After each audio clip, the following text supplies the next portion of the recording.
There are a couple of apologies for lateness, as well as a couple of others I haven't heard from yet, but let's kick on because our program is not intensive, if you like, and it can't be because Blair's up first, so I think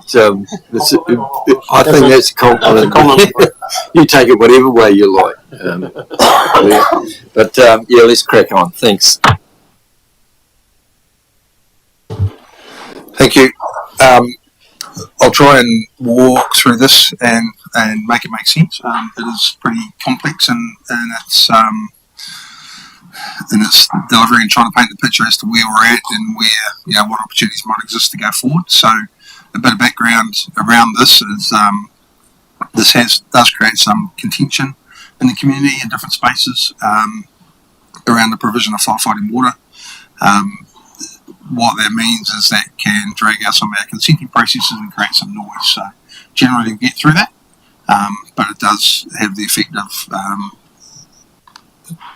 of resource burn, I guess I call it, where we're putting resource into stuff that could be potentially easier. So part of this is about what could the future look like, and a bit about the backstory or the history as to how we got here.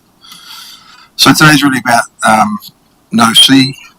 I'll press the button, it'll help.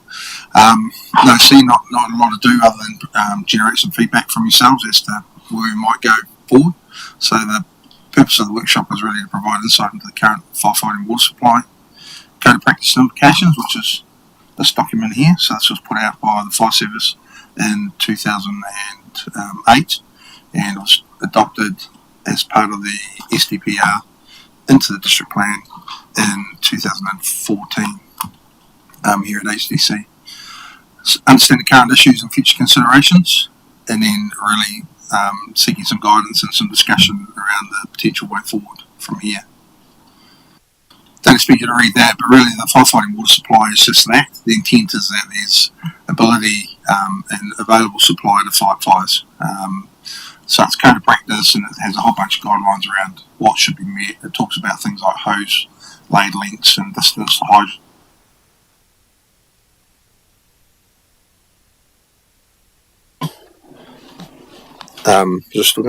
Around what level of water you're required to provide on your site when you build. From again, don't worry about the table, but that's one of the tables out of there which just prescribes how much water is required.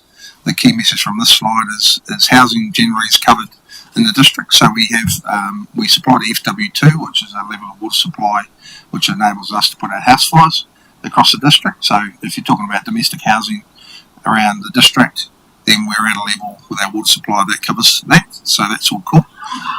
There's a bylaw comes into effect which doubles down on that and says essentially we'll supply FW2 to the district to fight fires, and it's pretty clear to say that's all we'll do.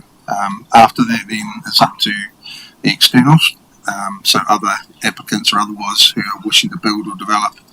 It's up to them to determine how they're going to meet any applicable standard.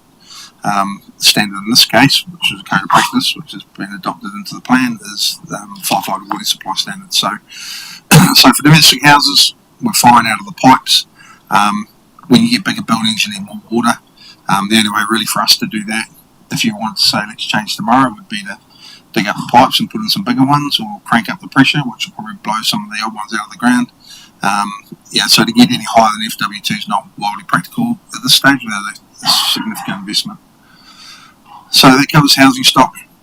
Really, then we're talking about the gap over and above that. Alternate solutions to resolve and deal with firefighting water supply is things like tanks, fire cells, sprinklers. So they can, you can put more walls in to make the cell smaller. You can put big tanks in, or you can sprinkle the buildings as well. So each of those come with different cost positions. So when you start to get into the community and trying to deal with our customers, I guess those sorts of considerations start to come in and start to affect what the decision making looks like going forward. Hey Blair, do you want questions at the end, or can I ask yeah, one go. now? Just Question on there. something you said.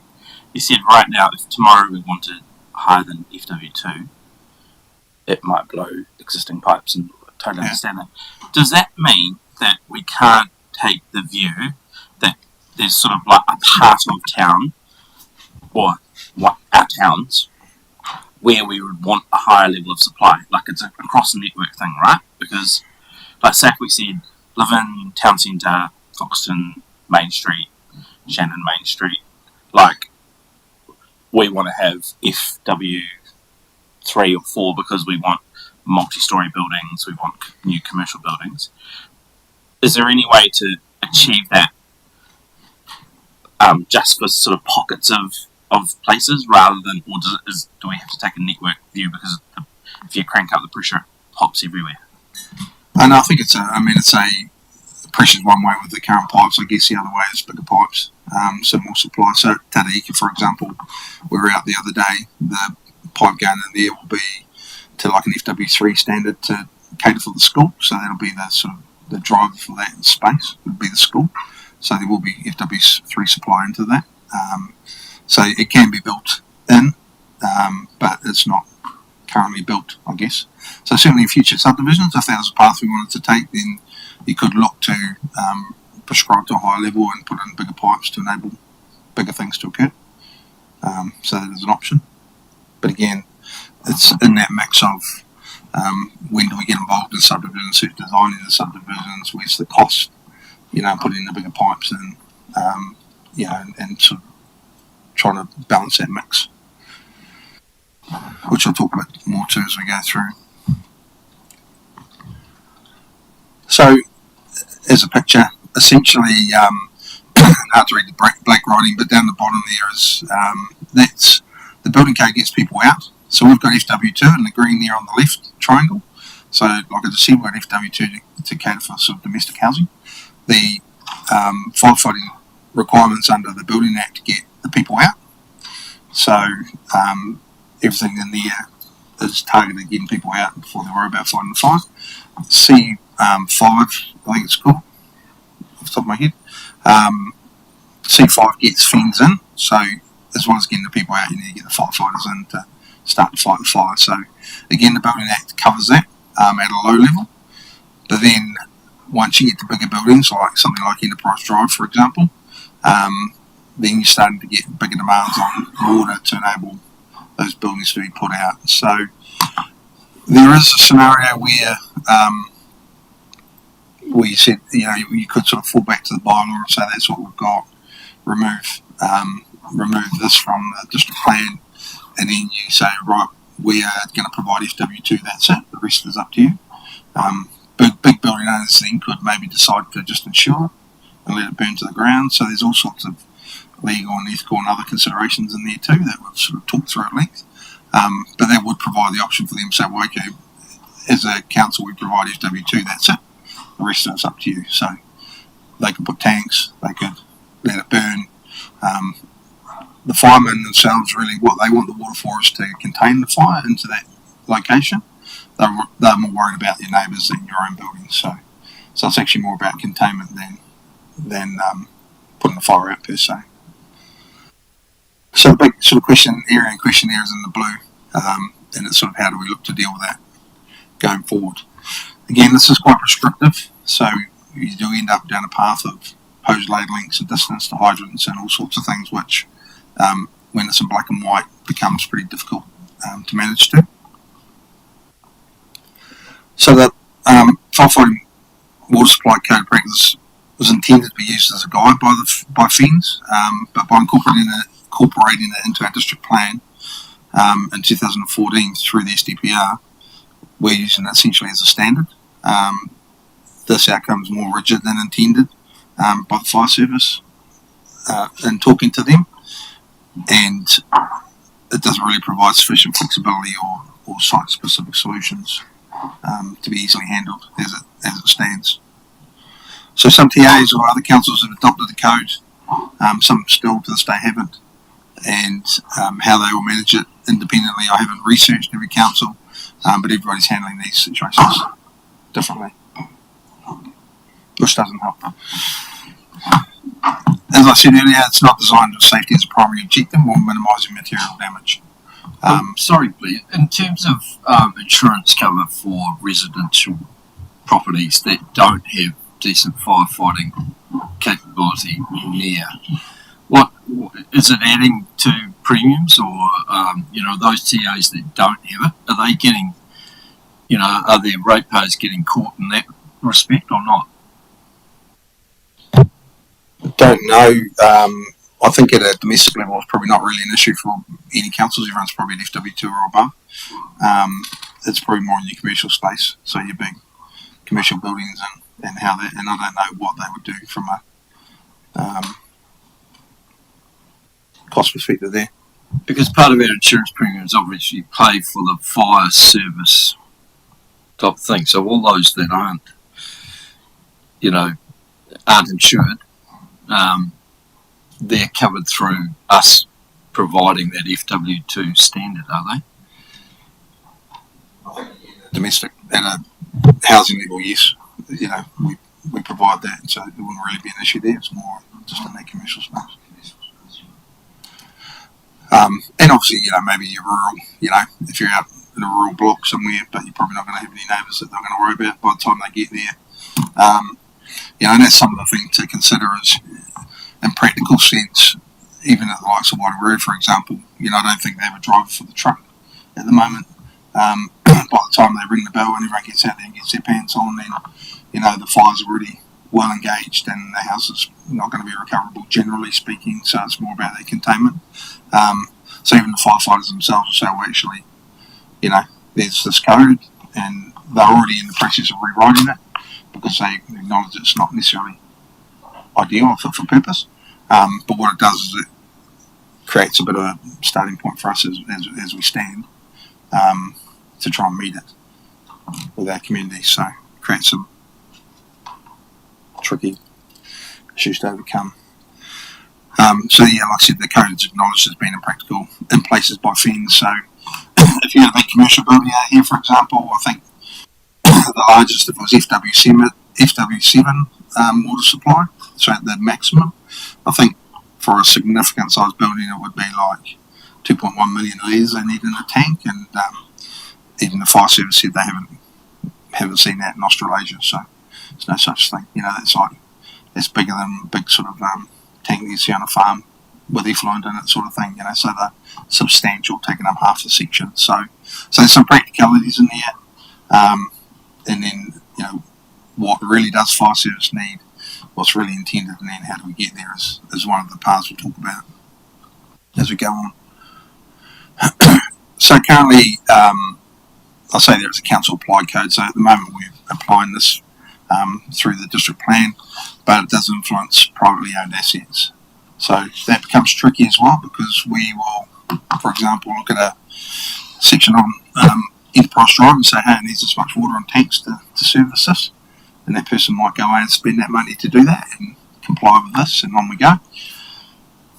Someone comes to build next door, then we essentially start again the way that we're currently structured. So the person comes next door and we say, you need this much water. They go through the same process of saying, well, don't really want to do that. Maybe there's a cost. Can I let it burn down? They might, if they're smart, look over the fence and they'll see that there's a big tank next door. And why I say we create some sort of privately owned issues is the fire service will take water from wherever it is, so they don't care. So there's, if you built your building in Enterprise Drive, put in a big tank with water to service your building, it's not unrealistic that next door I've got my building, that fire service comes to put mine out, they'll get your water to stick my building out, sort of thing, because it's available. So I could get away with not needing the tank because I've got my neighbour's tank. The neighbour says that's my water, who's going to pay for that? So then there'll be a debate after that as to who's going to replace the water when the fire service used it to put out my building. So it creates all these other issues as well, potentially. When you get down to it with the fire service, like I say, when they say statements like, if the water's available, we'll use it, then that sort of, to me, opens up a more holistic approach to how we deal with this stuff. So why not just have one tank that can service 5 buildings, type thing. Would a similar thing happen if, say, beach community or something, and there's only so much supply. They need more, and next door or just over the fence there's a swimming pool. Just help themselves. I mean, so that can, yeah, and there's, yeah, okay.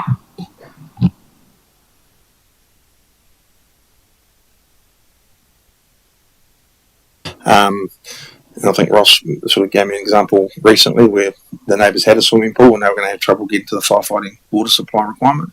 I sort of sent them off to talk to the fire service, and I don't know what the outcome was, but I presume they used the swimming pool water and some other waters around to say, that's fine, we'll be okay. But in saying that, you know, if the house catches fire, then the swimming pool will be empty, and you know, who's filling that up? You just put a water meter in, so now to fill it up, you know. So Blair, in terms of the Enterprise Drive example, I presume there's reticulated water along there now because it's a new development. There is. Yeah. So you should understand buildings. So yeah, which is where the code is just yeah, that's difficult. It's not fit for purpose in some ways. So someone putting a big commercial development there, big factory. No one lives there. It's a workplace during the day, and then overnight generally. It might be a few staff working overnight, but no one's actually living there. And if the intent of, which the feds will tell us, that the intent of their response is to, one, save lives, two, to stop the spread of the fire, why would we be asking the commercial, under this code, which commercial development to put hundreds of thousands of litres of water in there, for one day there might be a fire. The cost of it just, does that conflict in the code, or is that the way the code's written? Is that what's going to be addressed? Because it just seems, you know. Yeah, that's pretty much the space we find ourselves in, is ask for that. And because we've got it in the district plan and we perform to this is the intent, so this is what I ask for that. But yeah, it's a good question as to, which we'll get to, is should we ask?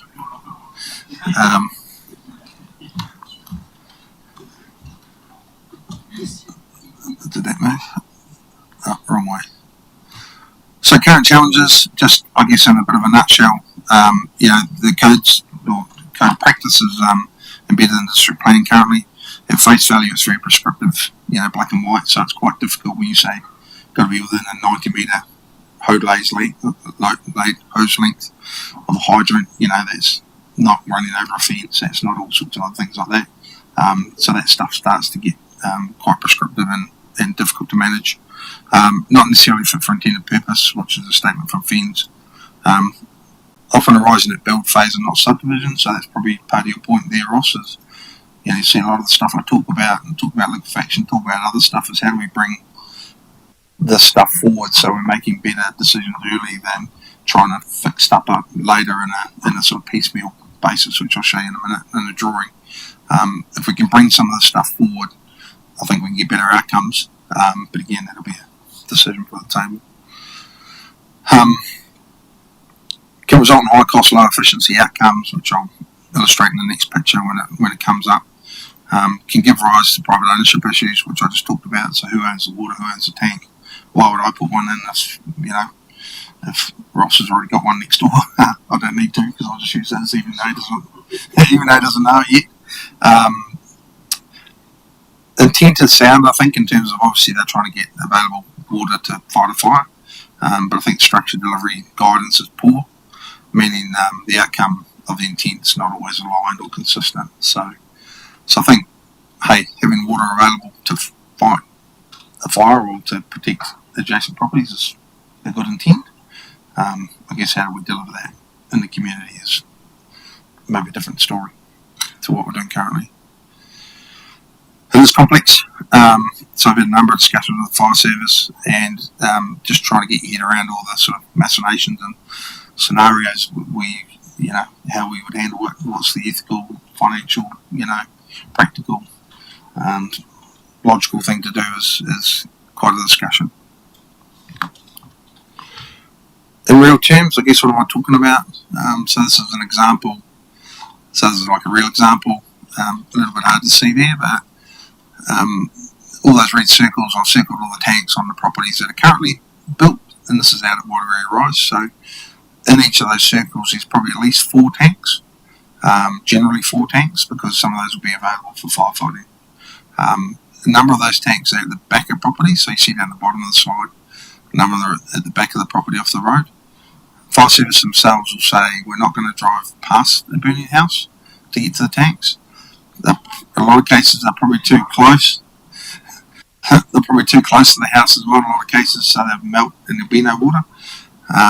And the other thing is, because of the way it's been designed, they actually need a stable drive and a robust pad to park their big engine on to hook the pump up to hook up to the tank. Here in some cases even the tanks don't have the right fittings in some cases, so really what's been applied is not really fit for purpose either. So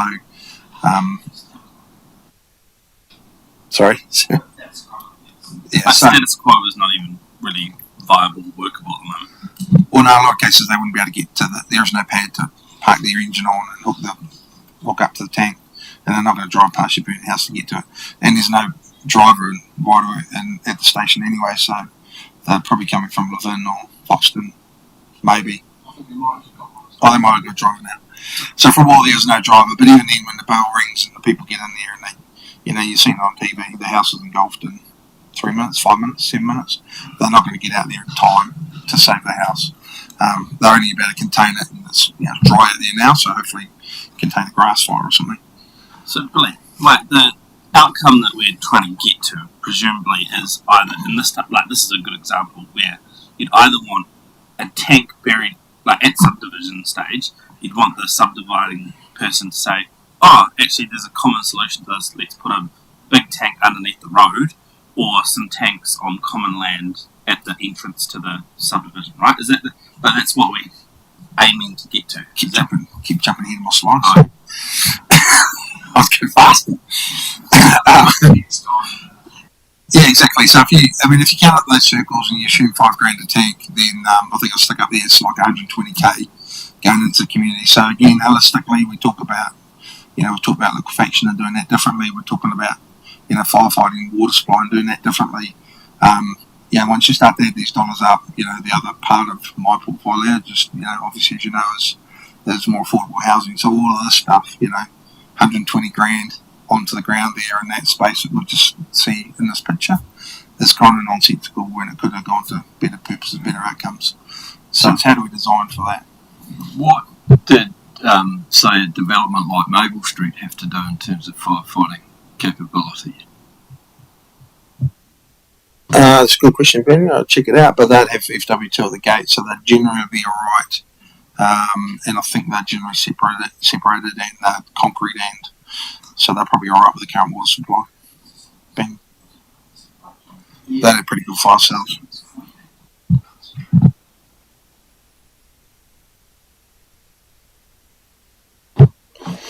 So, in the same picture as it happens,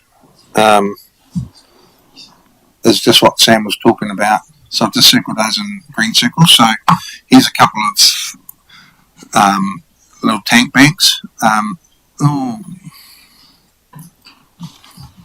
You killed me, person.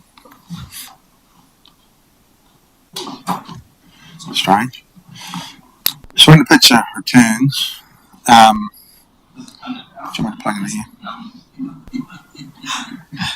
Just quickly, the likes of that, so that would need to be a water source from, like obviously they're getting rainwater to fill those tanks currently at, say, the Wairere Rise, but you'd need a community water feed for those if you were doing them on a subdivision basis or shared common. Just fill them up once. So if you look at Wairere currently, there's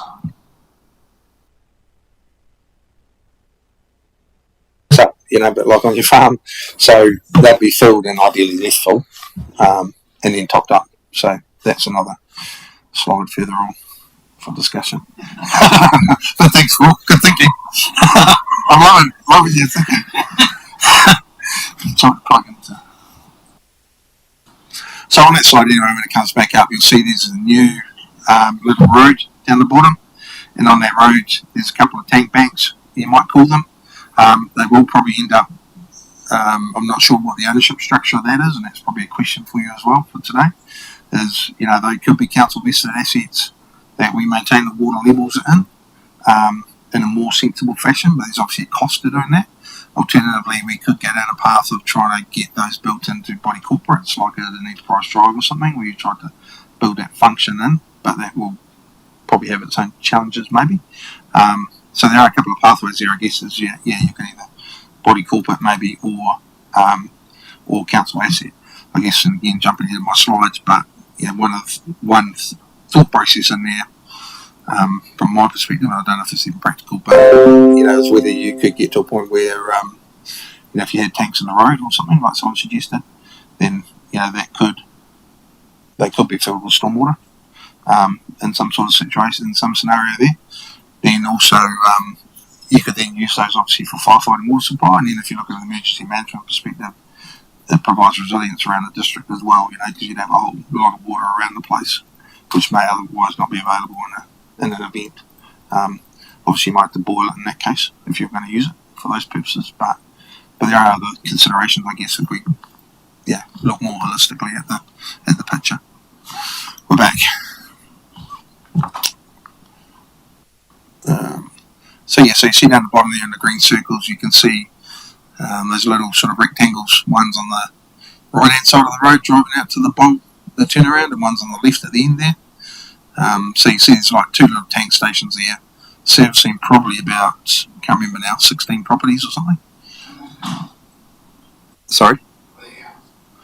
I don't know who those are. They could be ours, or those ones on the road I think are ours. On the way out, the other two green circles on the Wairoa Rise Road, and there are some dotted through Wairoa that are ours as well, sort of concrete in the ground ones. But it's not a standard position for us. Look at that. I don't know if there's any slides or if there's any discussion around it, but I mean, we know one of the issues around these developments is stormwater. And if you use the beach fields example at Foxton Beach, where there are the big ponds that take the stormwater, and it works very well. Now we've got some good swales in there, whatnot. Rainfall now, the water does go away from those properties into those ponds. So the discussions I've just had about a property there, putting a second dwelling onto a lot, created the issue with the firefighting standards. There's millions of litres of water sitting in those 4 big lakes in that subdivision. So two purposes. One takes the stormwater, gets the stormwater away from the properties, and two is a source of firefighting water. There's more water there that if you use all that water putting up a fire, the whole Foxton Beach would have burned down. There's that much water there. So, is that something? Is there any discussion or any thought around these developments from two angles: stormwater, but also firefighting standards? It's a source of water, better than swimming pool. Particular development, no, obviously at the time, because we've got some issues, but certainly I think if you're talking sort of integrated growth and sort of sensible development, and how do we solve some of these issues and make it cheaper and better, and better outcomes for the community, is like, how do we look at this stuff early? How do we not just roll out there and smack a road in and seal it and get out of there and sell the sections? How do we know what the nature of the land is through liquefaction, because we've tested it? How do we know how we're going to handle firefighting water supply, because we've got a method to do that? How do we manage the stormwater, which is something we deal with all the time, but do some of those things cross over too, like you pointed out? Hard to do halfway. Like if you said there's no tanks and you want to create a pond for firefighting supply, then you're probably going to give up a section.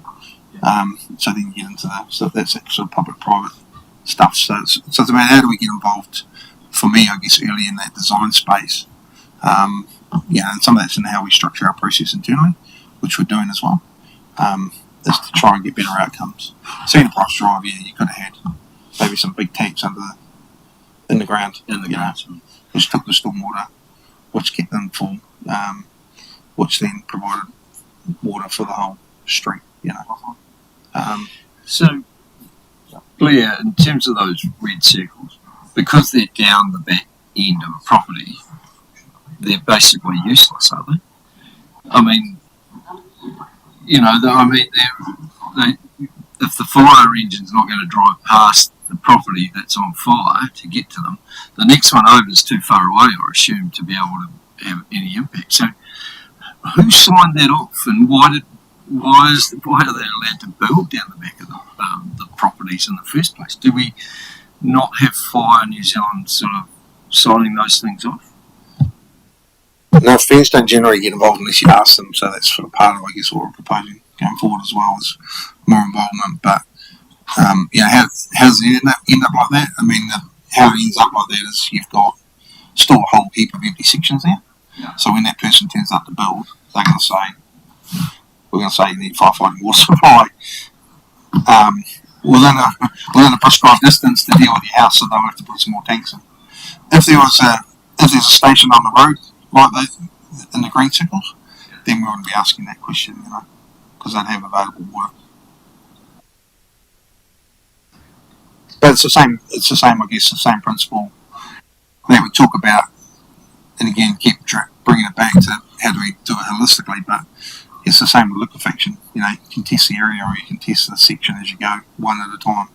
It's much more costly to do this stuff one out than it is to do it by design early on. So, and it's not our cost, but from a community perspective, there's $120,000 there on the ground that just in that little picture. That's I'd have it if they're going to give it away. I'd take it. So, is there a better way forward? As I discussed, we already have the Building Act to get people out in C5 to get FENS in. FENS is very clear. If there's water available, they'll take it.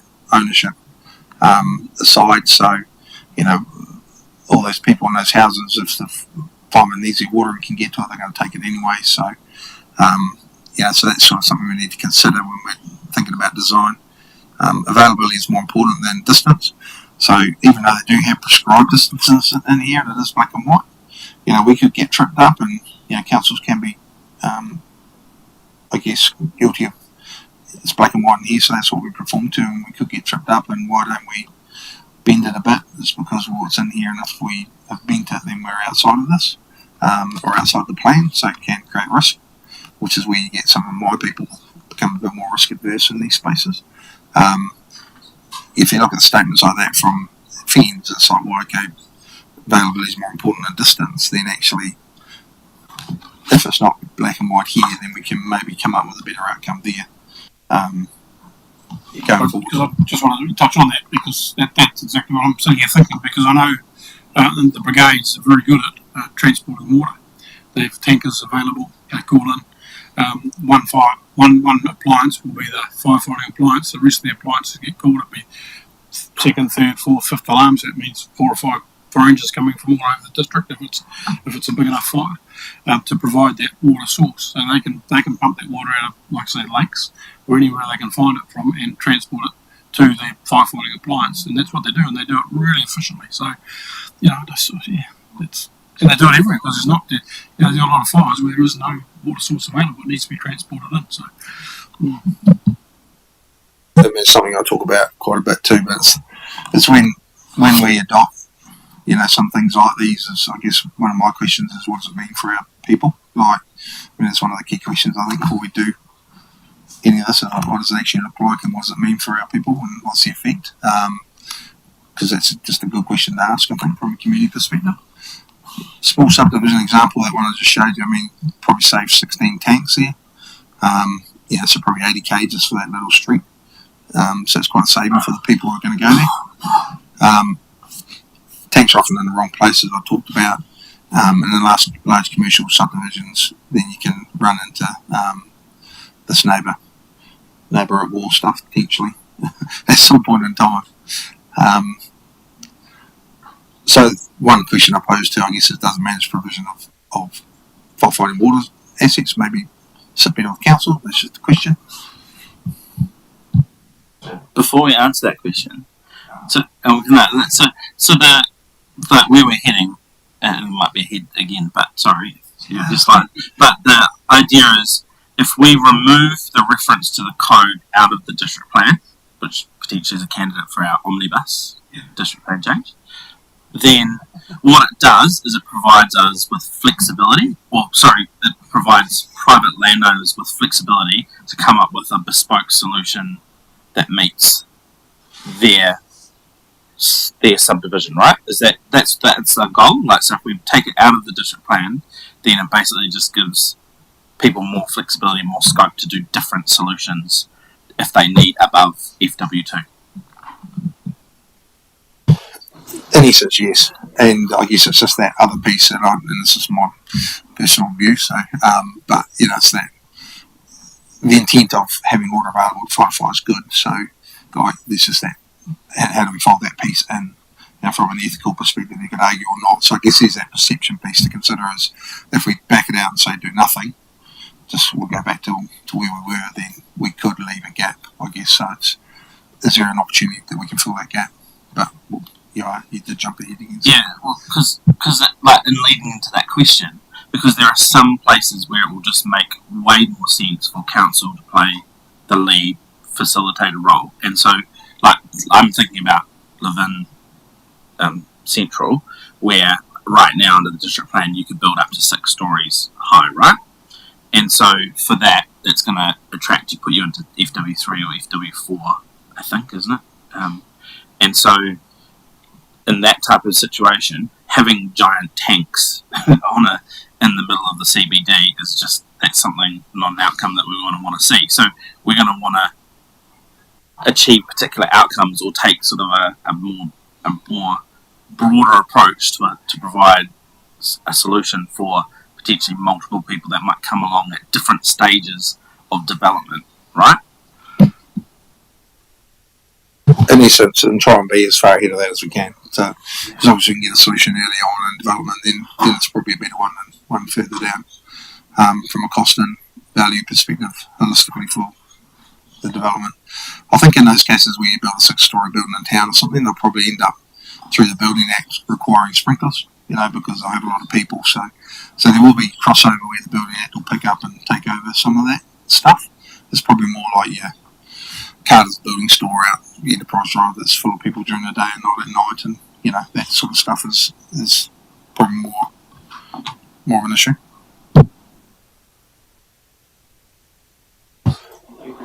So and I've already asked this one, but who's best placed to manage the asset if we had some out there in the community? Ideally you want to try and encourage fit for purpose outcomes, which is what you're talking about, Sam. Avoid adverse private ownership outcomes, so people are not locking their water, locking their tap or something. Cheaper holistic community outcomes solutions. Possible stormwater /firefighting /resilience I've talked about, and really I guess my question is who's best placed to do that? What could it look like? Is it a body corp suggestion at some point? Is it a council asset? Wrongs. So what could this mean for the community, for our community? So we continue to rely on the Building Act to get people out, and C5 to get the fire service in, so that's fine, that's happening, will continue to happen. Option 1, when you start to get into options, I guess these ones I've just constructed, there might be more. Continue to support the current FW2 bylaw as standard and retain the firefighting water supply link in district plans, so that's pretty much carry on as we are. Option 2 is a bit of a step back where we take it out of the district plan and fall back to the bylaw and say essentially as council we supply FW2 and articulate the areas, the rest is up to you. Show us how you're going to manage it, which will potentially create some contention too, because that is back into that who's got tanks, who supplies, are we going to insure, are we going to build smaller fuel cells or different things like that, so that creates a few more challenges. And I guess stepping back like that, does that create any adverse perception impacts in the community? So does it look like we're stepping away from fighting fires sensibly? Not sure what that could look like. Option 3 is really target fit for purpose, which is removing the, as you indicated, Sam, removing the code from the district plan, which would require plan change or something like the omnibus be included in there. So there is time that's required to get that done. Review the current bylaw and include maybe a fit for purpose HDC approach to water supply, drafted in consultation with FENS. So that would be an opportunity to state their clear position around the bylaw, but then also maybe give us some scope and capacity to manage the outcomes through that. Don't know exactly what that would look like just yet. And it could include council taking over firefighting water supply in certain circumstances, to ensure design provision, consider communal tanks in specific locations like new subdivisions of scale, and maybe commercial industrial developments where inefficiencies of the current approach are apparent, which I think we've talked to as well. Assets could be considered multi-purpose potentially if went down that path. And then once FENS have reworked this, assuming that it comes out in a more sensible format, then you could look to go back and re-adopt this into the plan if it was more aligned to where we want it to be. And what are the chances of that being a more sensible plan? I mean, they will be looking for probably stricter rules around it rather than lessening the. I think they've had a lot of feedback, which probably aligns them more to being more sensible and more deliverable in their approach. So we've certainly provided a lot of feedback. They've had a lot of feedback, so you would hope it would become more practical. So how long away from that new standard is it? Because it seems pointless doing all the changes or even initiating changes until we know whether that's actually happening. Oh, that's happening, but it's like a couple of years, I'd say, before they get it done. Blair, you might not be able to answer this question. I probably should because I looked at the document. But the district plan is relevant, but also our levels of service is what sets the current level of service references like providing urban water supply to meet the code. So we kind of would need to change the level of service as well, which then impacts the SSP. And I don't remember if we proposed to change that as part of this consultation, because arguably we're kind of setting ourselves a level of service in an SSP that we can't achieve at the moment. Is that a fair? Have I got the right end of the stick on that?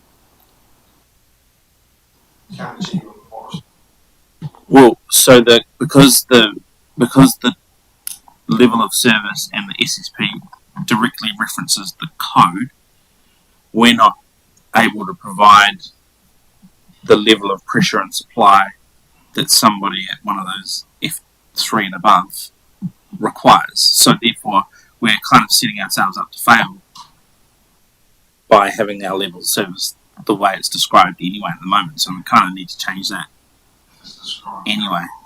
Yeah. Is that, am I getting the right end of the stick? I don't think our levels of service refer to.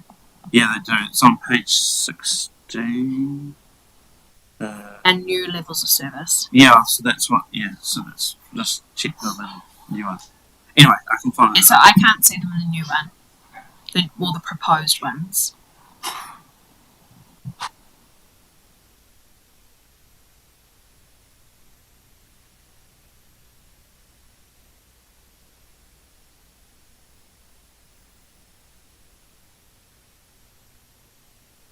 So just to close, in summary, it is like I said earlier, it is a complex issue with a few angles to it. So trying to, hopefully you've had enough or seen enough today to get a reasonable understanding of some of the challenges and for us internally and our community, I guess, as they try to meet these things.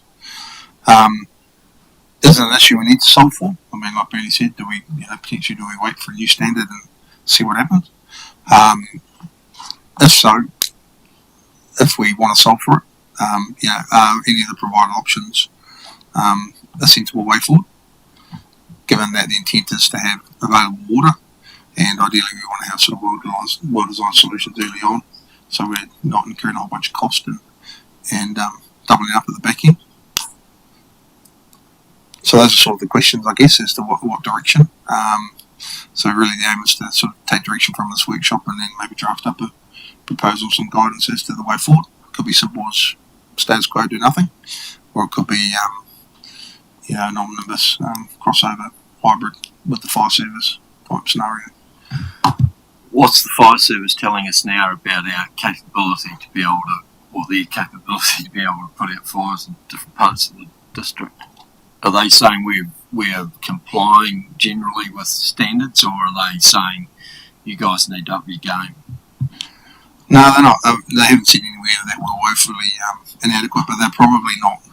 They probably don't talk to that either. So, like Ross said, if there's water, they'll find it and they'll get it. So, and they carve their own and different things. I mean, there was, I said at one stage, why wouldn't you just have a tanker at the front of whatever you rise at the gate, drive past, hook it up, drive off, that sort of thing. But they said someone would probably steam it and water their plants, But there's things like that was, certainly you could have different scenarios to deal with it. But so they're not. We don't have that. I mean, they're out there putting out the fire. They're probably not feeding back to say, "Hey, that was woefully inadequate. What are you doing?" sort of thing. I don't hear that. Yeah, it's certainly not been raised with me. The concerns around pressure or supply, and if I think about some of the most recent fires, like I think we had a very large one last year. I can't remember where it was, and it required some work from our team to close off some parts of the network in order to. But that's pretty like that. That happens all around New Zealand. No flags, but we can test that with the fire service too. I would imagine in the current drought situations that, say a large, scrub fire or something like that would cause us more issues than probably residential properties. I mean, that to me is a bigger risk almost than, changing a district plan just because the standards need things. So my sort of inkling is that we don't need to do anything at this stage, that we just wait and see what those new standards are before we start going down a road that might actually cause us all sorts of pain. Yeah, sorry, I take a contrary view because I think this has been an issue that I've been aware of for about 5 years, and we've had developers telling us this is a problem and this is causing grief and extra cost. And so, I think that even though this has that benefit of also addressing the individual property owner in terms of their, particularly rural lifestyle sort of subdivisions, I think the reference to the code in the district plan is the problem. Is the problem because it's driving cost and complexity for those bigger developments.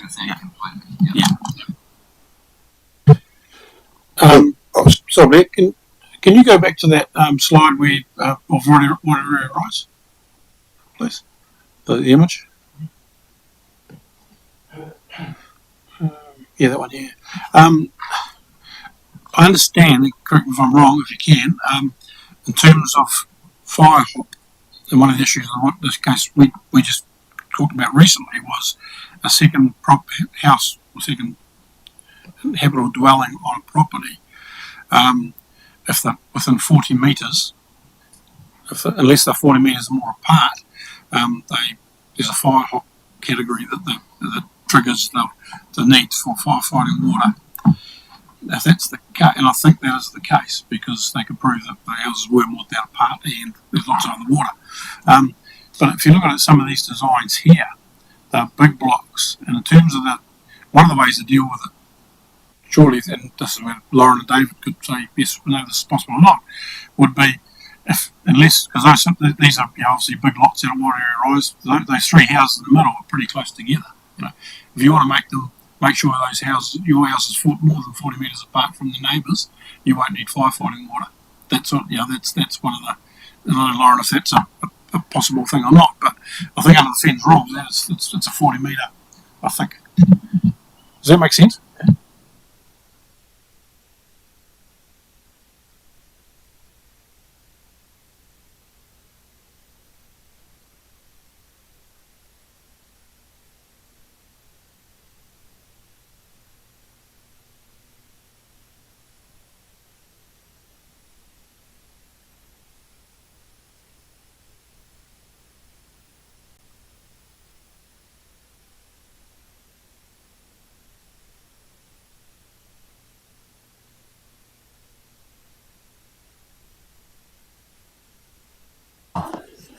Leah, I wonder if it would be helpful if you provided an urban example, like where it's connected to our reticulated supply. Yeah, so we've had some recently. I guess you've got hydrants in the road, but somebody might be subdividing the back section, which is greater distance away from the hydrant than is in the plan. So then we're in a situation where we're asking somebody who's subdivided one into two to have firefighting water supply for their back section. With a different approach, the fire service may say that's not really an issue, we'll just find longer hoses, which they might say in some cases. Or there may be scenarios where, we could, and I'll talk about the GIS layer there, at the top there, there might be a scenario where we actually, identify all our hydrants, ring our hydrants within a sort of accepted hose distance and then look for gaps and potentially plug those gaps. We could do that from a council perspective in our reticulated supply. But, yeah, there are scenarios with sort of back sections and some that are far away from the hydrant where it's like, we need you to consider firefighting water supply, which becomes, again, problematic in terms of dealing with. Is there a minimum distance away about saying? That's like a 90 metre hose laid length, which is not long enough if you've got a fence in the way. Can't go over the fence and it's got to go around the fence. And yeah, so it's not a lot. But like I say, when you practically sit down with the fire service or send them out to that site, they'll come up and teach you with a different scenario. So it's how do we capture those scenarios and that thinking. Or, one of the things is we just, for all the tricky ones, we send the fire service out type thing. So what does that future scenario look like? As it is in here though, it's, it's 90 metres laid length, so you're sort of stuck a little bit. I was going to ask a question about, effectively the GIS, but whether FENS and their teams or us have mapping that sort of, if they were responding to an emergency and they are literally en route and they can press a button that gives the intelligence, okay, there's the location, there's a river there, or there's some stormwater ponds there, and it highlights immediately where all the sources are, be it swimming pool or a hydrant or a tank, and then they can identify or immediately push up a button where they can access and even for us whether that's adequate, like a location has this and this in this certain radius or meter, and then that effectively can tick a box in the consenting process. I'm all about making it more affordable and sensible. Otherwise, you end up with a lot of that red wrong.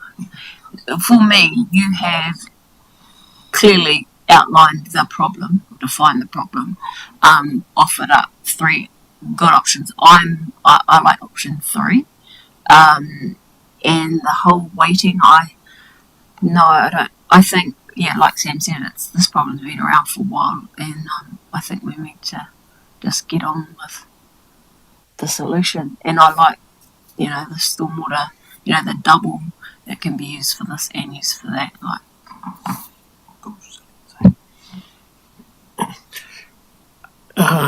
Probably, I quite like option 3. I like the resilience factor and the ability to work up front with developers. I think it's important that it isn't a cost on developers, but I think there's a story there that it will end up to providing extra solutions. What I don't particularly like in your option 3 right now is I don't think this council should be looking for other services to add to its core role and costs to ratepayers. So, I think that it's who pays the costs, and if there's something that has a cost to council that's going to be ongoing, that's not something I'd be terribly keen on. Particularly around the fact that then when you're an existing taxpayer, you're going to be sitting here knowing that council's investing money into Terra Eka for firefighting water supply that's already going to be there at an FW2 or, to your point, FW3 standard anyway. So I think provided we're not adding anything to what council's responsible for delivering and cost through to ratepayer as a result, I'm happy to amend district plans. But if we're talking about us owning stuff and maintaining stuff for the purposes of providing firefighter water, I wouldn't be so keen.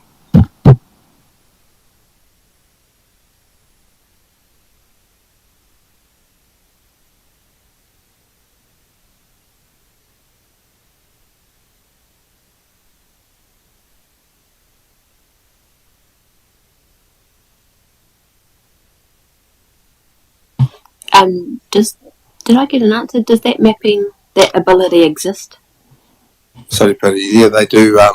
So they do use that facility, or they do have a facility like that where they, on their own side, where they look to see where water is. But yeah, working with our GIS and them, yeah, certainly getting ahead of that stuff would help. Like, you know, we get more proactive in mapping the district, and then they would have it available. Yeah, but they do know where the tanks are in the Wateroo, for example. So they do map that on their system. Yeah, I sort of resonate with what Clint said as well. I think it's amendments to district plans are interesting. Certainly the rural and the urban scenarios are way different. And water supply is going to be an issue regardless of what it's for. I'm worried. See, if you were going to amend the district plan change, for me it's about, as the example we've used today, Wateroo Rise, how are you going to treat an area like that? And then a new development that hasn't got any houses or any infrastructure on it, how's that going to be treated? Every one of them for me have got a different treatment. District plan amendments, new developments have water capacity on every property that's placed in an area that fire services can reach, and those have the ability to link. I would hate us to put communal tanks in, because it takes away from individual householders and responsibilities of use. One of the things about water tanks users is they soon learn how to look after their water supply.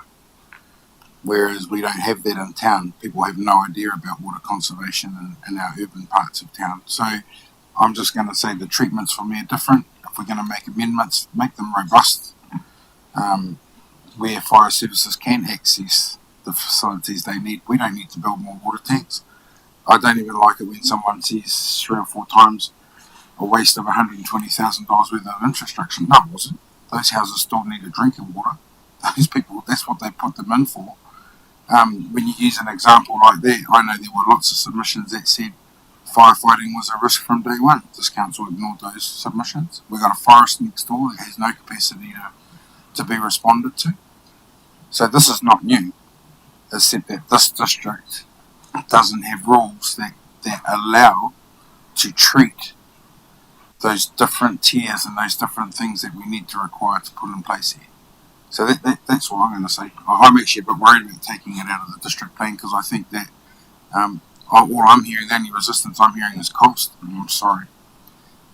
You want to live in the middle of nowhere? You want to live in a place that doesn't have those infrastructural needs? Then that's the cost of living in those places. You could move into town where it's all here.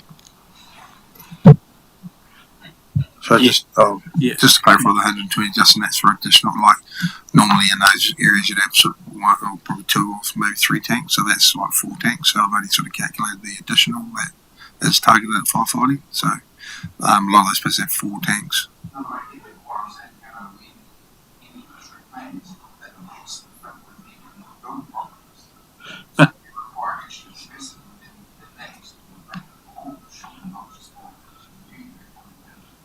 Yeah, I think you're misunderstanding a number of points, because you're saying things should be fit for purpose, and the current approach applies a one-size-fits-all. So that's totally contrary to what you're saying, because that's the issue with the current district plan, is it sets one standard, one requirement, and it doesn't allow you to have the flexibility to come up with a tailor-made solution for each development. So that's what problem is right now.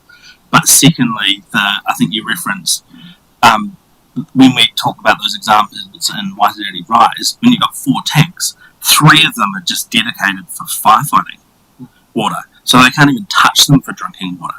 So that's the issue, is that we're like, there's this overcapacity, oversupply of water on a particular property, but it's not. There's no sensibility in terms of multi-use, because it has to sit there as a dedicated firefighting supply, and you saw it, 16 properties, each with 4 tanks, like, and you can't get to them. I mean, it's absolutely madness. And so, no, they're standalone tanks because they have to be a dedicated firefighting supply. So you can't even use them for drinking water. So that's what the district plan is driving, is a particular one standard for all of those properties, which. Yeah, and so I agree with you that the outcome that we want to achieve is like a more flexibility, more scope to look at the different subdivisions, different designs, proposals, and come up with a solution that meets them. And so that's where your point is, that in some subdivisions, having a pond or a lake that doubles as stormwater retention, like that's a great solution. But at the moment, I'm not sure that our district plan would. Well, I'm actually really certain that our district plan wouldn't allow that as a solution. Look, I too support option 3. Just in terms of that third bullet point, I see where Clint's coming from, Blair, and I just wonder why those considerations and those needs cannot be met as requirements rather than automatically be funded by council. Can you just explain why you talk about those particular things being at the cost of council rather than being requirements?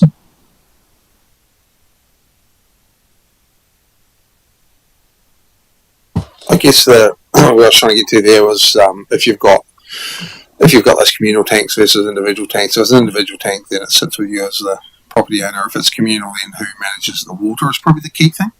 Like a lot of, if you built that street in the one with the green circles around it, and those tanks would have been at the cost of the developer, and the setup would have been the cost of the developer, and they might get vested to council, so we'd end up with an asset. Let's say in that case, the task really for council and the cost would be driving past to make sure there's water in them, and if there wasn't, getting water to them. If they had a trickle supply or something, you wouldn't have to do that. If there was a lake, you wouldn't have to do that, or something. But so it's just really in that potential, and we do have some already. Just FYI, there are some out there which are in that state. So it was really around that. Like I said earlier too, we could go down a path of saying, okay, you need to put these tanks in an enterprise drive, and they'll be tied somehow to the subdivision as a body corp or something. Like, how could we do that? Like, that's a path. But in a lot of cases, we don't. Branching off onto another subject, but I guess in a lot of cases we don't really have that structure. So in many cases we'll take even sort of low level assets, invest to council, versus the body corp might be a better solution for council, but because there's no process or no sort of DC for vested assets, I call it, then there's no incentive to consider the body corp. So it's slightly off subject, but same subject. It's like, how do you encourage the developer to go body corp versus council vesting? If there's no cost, or if there's big cost benefit to council vesting, then they'll go that way. If it's marginal body corp, then they might choose differently. So we do have that situation as well separately.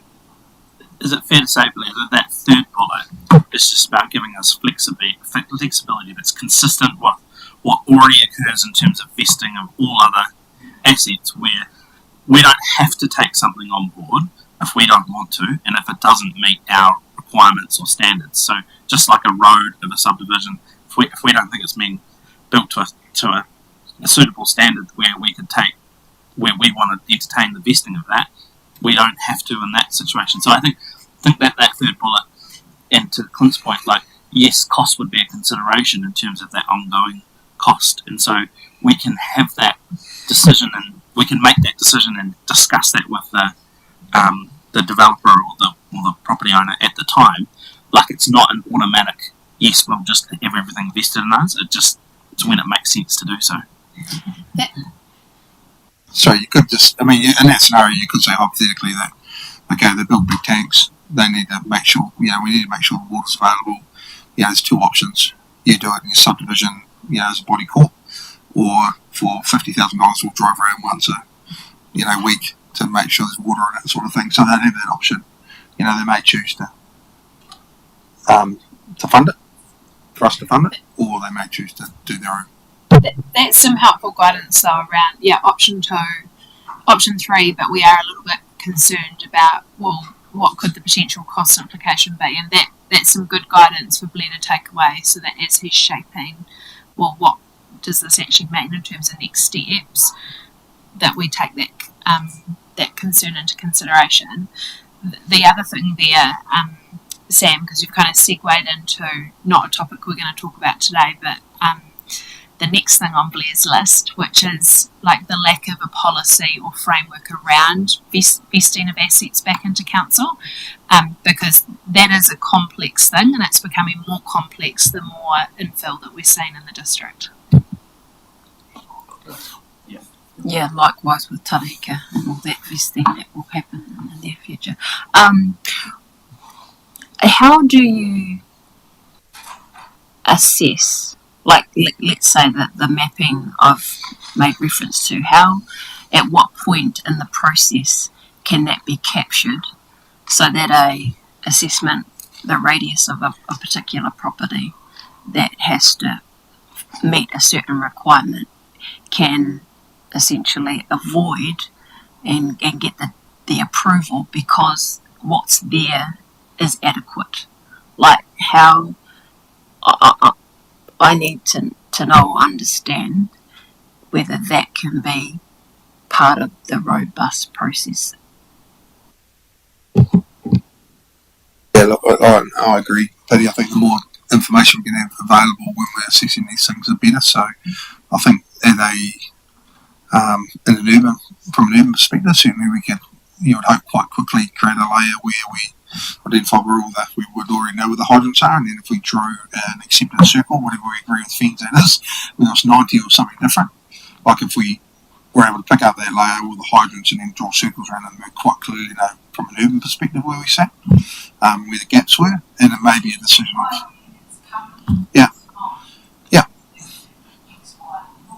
a bit like on my drawing, let's say that's accurate, which it's not. But if you looked at those green circles, if you had a couple more hydrants, let's say in there, or tank farms, you could draw green circles over the whole area and say, cool, go and build out there, you're fine. You can build any of those 16 sections, don't worry about floodlighting. For me and our team, that's huge, because otherwise we have a resource burn, I call it, tied up in what are you going to do for firefighting supply? What does that look like? Why do I have to do that? So there's a lot of other process cost in here for us as well as council. So doing what you say is, it'd be good to have that in there embedded. So happy to add that, where we try to create a GIS layer. Initially it'll be urban, but you could extend it to more rural residential stuff.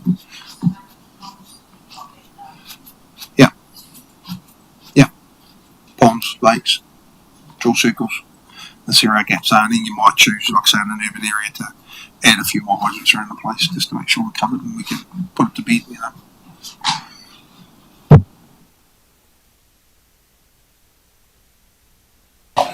Paul, any more questions? So I'll roll with 3 and try and put together a picture and bring it back for a review.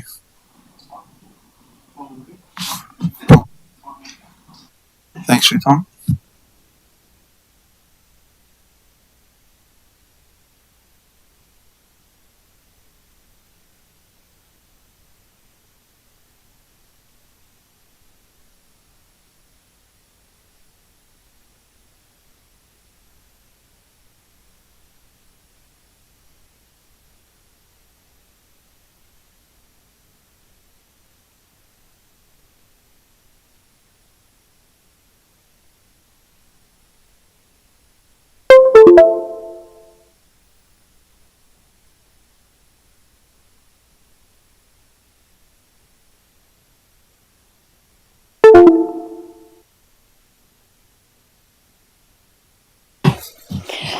Kia ora tātou. I've got a wee workshop today on the fast track approvals bill, and I guess the context of the workshop is seeking guidance on whether or not to make a submission, and if so, what direction we want to take in our submission. So firstly, I'll provide a bit of background and run through what the fast track approvals bill does, compare it to the RMA as it currently stands, and compare it to the fast track COVID consenting bill, which I suppose was sort of the inspiration or the beginning of this new fast track approvals bill, and then run through what we sort of expect the bill to mean from an outcomes, implementation and risk perspective. So as I indicated, purpose of today's workshop is to bring council along on the journey, understanding what the bill achieves, what outcomes it could deliver, and to seek guidance on the content and nature of a submission. I note this submission is due on the 19th of April, so timeframes are pretty tight, as they generally tend to be with these sorts of consultation processes. And just also probably to flag that there is an opportunity, if we do make a submission, to request to speak to the Environment Select Committee about our submission. So be keen to get a steer on whether or not we want to make that request if we make a submission. We'll just note that the presentation today does have a lot of information in it and we'll need to move through quite quickly. So if there are any councillors who would like to be more involved in the drafting of the submission, if we end up there, then would probably look to set up a process to work more closely with people who are particularly interested in this topic. So in terms of today, are we making a submission? What direction do we want to take? And do we want to request to speak to our submission? So in terms of the purpose of the fast track approvals bill, it's there to speed up and reduce the costs of consenting or approving development projects. For us, that's most likely to be resource consents and notice of requirement, although the fast track approvals bill does apply to a number of other pieces of legislation, including things like Crown Minerals Act and various other types of environmental approvals. I would expect a fast track approvals process to largely apply to sorts of activities like large scale housing developments, significant infrastructure developments, or returning to the sorts of applications that might ordinarily go through a regional council process but would be of relevance to the community, might be various forms of extraction type activities or discharge consents, things like that. But the purpose as set out in legislation is to provide that process, that fast process, that facilitates the delivery of infrastructure or development projects with significant regional or national benefits. And the key part there is the significant regional or national benefits part. Significantly, the purpose of the fast track approvals bill overrides the purpose of the Resource Management Act. The purpose of the Resource Management Act being about sustainable management, which fundamentally comes down to balancing the needs of current generations with future generations in terms of how they're able to provide for their social, economic, cultural and environmental well-being. And as I indicated, although probably the focus of the workshop today will be on the RMA side of fast track approvals, it does apply to a number of other pieces of legislation as well, so it forms, I guess, sort of a one-stop shop for the sorts of activities that require consent or approval under a number of different pieces of legislation to go through a single process. There are two ways that a project could go through the fast track approvals process. One is to be a listed project within the legislation. We don't know what those listed projects are yet, but I hear that there's about 100 projects that the Minister is currently considering to put into the fast track legislation. Alternatively, people can apply to go through the fast track process on the basis of the project having regionally or nationally significant benefits. So to, I guess, illustrate the sorts of projects that might have been a listed project, something like O2NL, if it wasn't already through its process, its RMA process, that might have been the type of project that the Minister would have considered listing specifically within legislation. But probably for us, we'd be more likely to come across this legislation through someone applying to be a fast track approval process. Lauren. We do know that via our local MP that there was information requested about the water reservoir project for Liver, but we have no idea whether that is on the list of 150, and look, we're blind to that. But depending on where this legislation landed, that's an example of probably a project, in terms of the size of the project, that would be classified under this. That was going to be my exact question, which is because it's reservoir and gravel extraction, which obviously has a regional benefit for wider projects. And so I'd rather, could we get to a point when we get a council paper where we're actually, as a table, considering whether we should be even more proactive and actually ask for it to be put on the list, because there seems to be a whole lot of merit in actually taking a real proactive stance, because there's some commentary online about that it's unclear whether those 100 projects or so will be added to through the select committee process, where people will suggest this is suitable to go in there. And so I think we should take a real proactive approach and say we want it in there, and only if we don't get it in there, then we obviously go down the track to potentially at the right time. Is that something that we could entertain in terms of a council report? If that was the direction of council, yeah, of course. I was just trying to find my email. When I did provide the information to our local MP, and of course this will kind of be captured in a briefing which you've got in a couple of weeks around an update on that project, is I impressed on him that while I was providing him that information, and while there might be some interest in the process, that it wasn't something we had discussed with our iwi partners, and that we wouldn't want we didn't want him to be getting ahead of any conversations we'd had with our elected members or our iwi partners.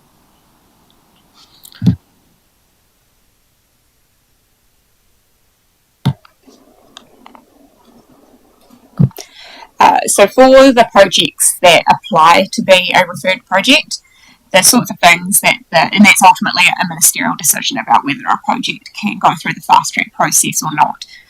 In considering whether or not to approve a proposal to go through the fast track consent, ministers must firstly consider the project's consistency with the fast track process. So that's fundamentally about whether or not it delivers regional or nationally significant benefits. But another element to that will of course be about the efficiency of the process, and this is meant to be a fast track process, and if there are too many projects kind of getting admitted into this process, then the speed will obviously drop away. Ministers must also seek comments from council, portfolio ministers, iwi authorities, treaty settlement entities and matter rights holders, and they may also consider whether or not the project will have significant adverse environmental effects. That's significant, especially the phrasing they may consider that. They don't have to consider whether or not a proposal will have significant adverse effects.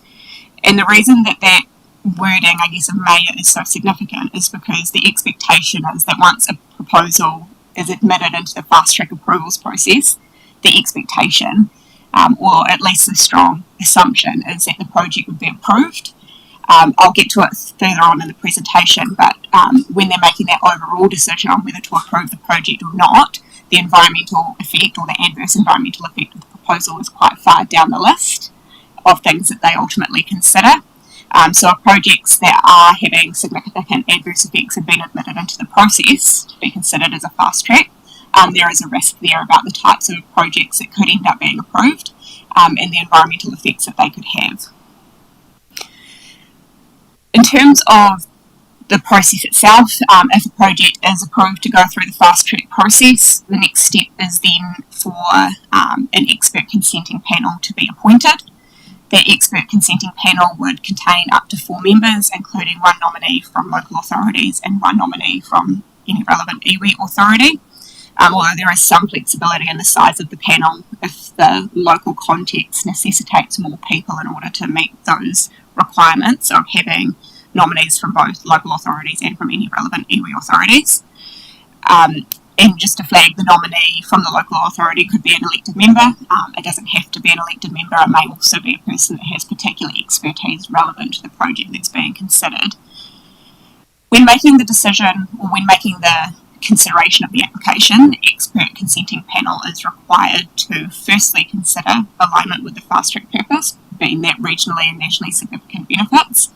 So you can see from there it gets a little bit circular in the sense that it had to have regionally or nationally significant benefits to go through the fast track process. And then when you're making the overall decision or recommendation, as the case may be, for the first priority to be those benefits, you sort of go around in circles a little bit. The second consideration is alignment with the Resource Management Act purpose, being that sustainable management principle.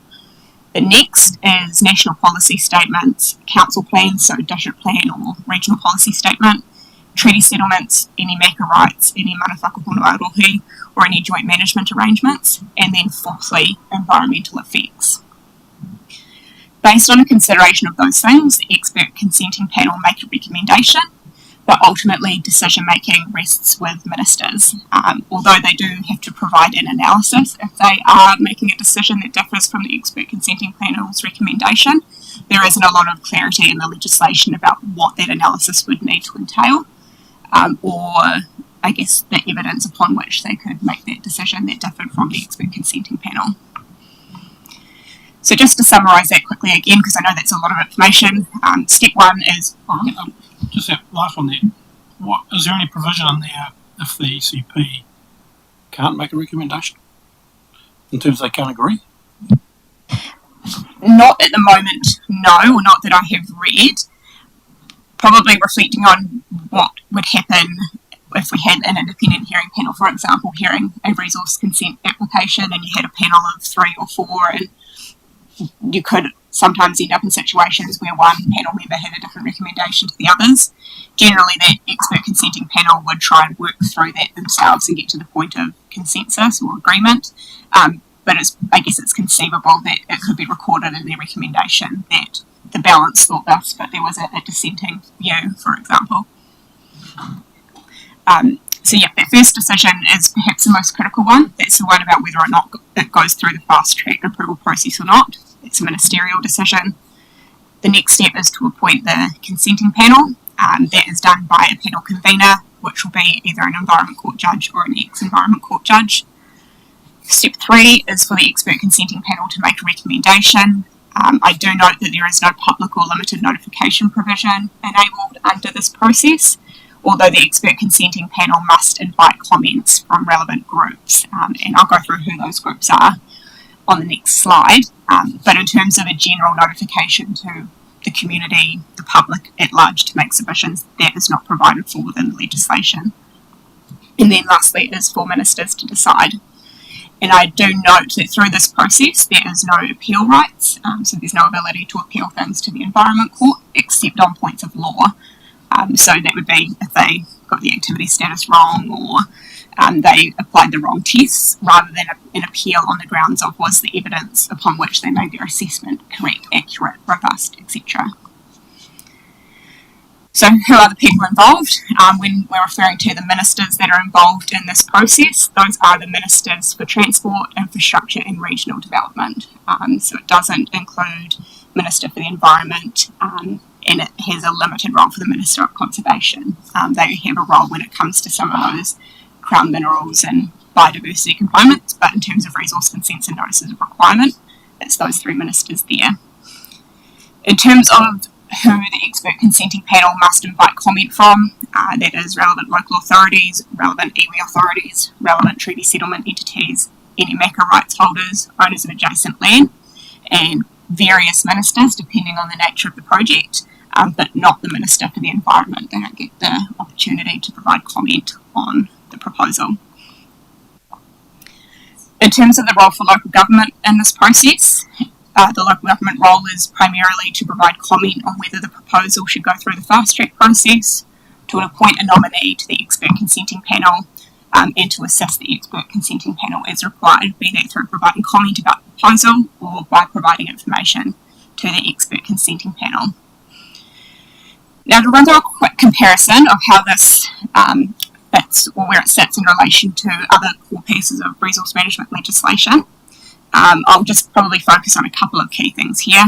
So the purpose of this bill is to facilitate the delivery of infrastructure and development that has significant regional or national benefits. At the other end of the spectrum, you have the Resource Management Act, whose purpose is to facilitate sustainable management. And down the middle, you have the COVID Fast Track consenting purpose, which was to promote employment to support recovery from COVID, while also promoting sustainable management.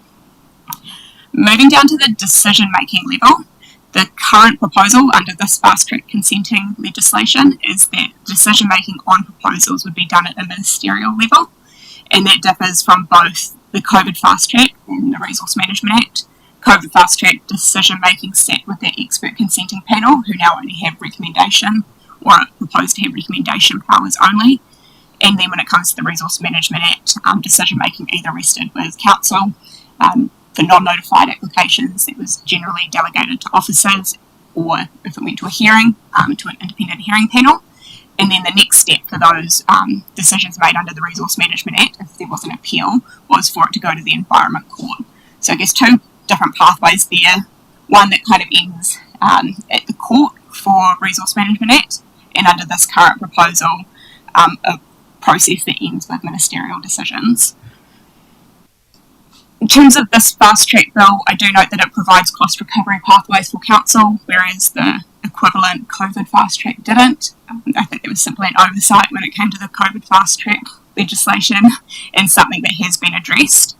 And then lastly, a key difference is that this current bill allows people to use it to apply for consent to carry out a prohibited activity. Now, prohibited activity is exactly what it sounds like. You just can't ever do it. You can't even apply for resource consent. It's listed in a plan, be it a regional plan or a district plan, as it just can't happen, which is at first neither the RMA nor the COVID Fast Track anticipated that. To explain what a prohibited activity example would be, we don't have any prohibited activities in the Horowhenua District Plan, but the one plan has a couple of prohibited activities, and they tend to be for things like discharging untreated sewage to land or water, dumping of hazardous substances. I've seen mustard farming, so farming of ferrets and stoats, listed as a prohibited activity, but it's things at this quite high threshold that carry a high risk of causing significant environmental harm or having significant effects on human health.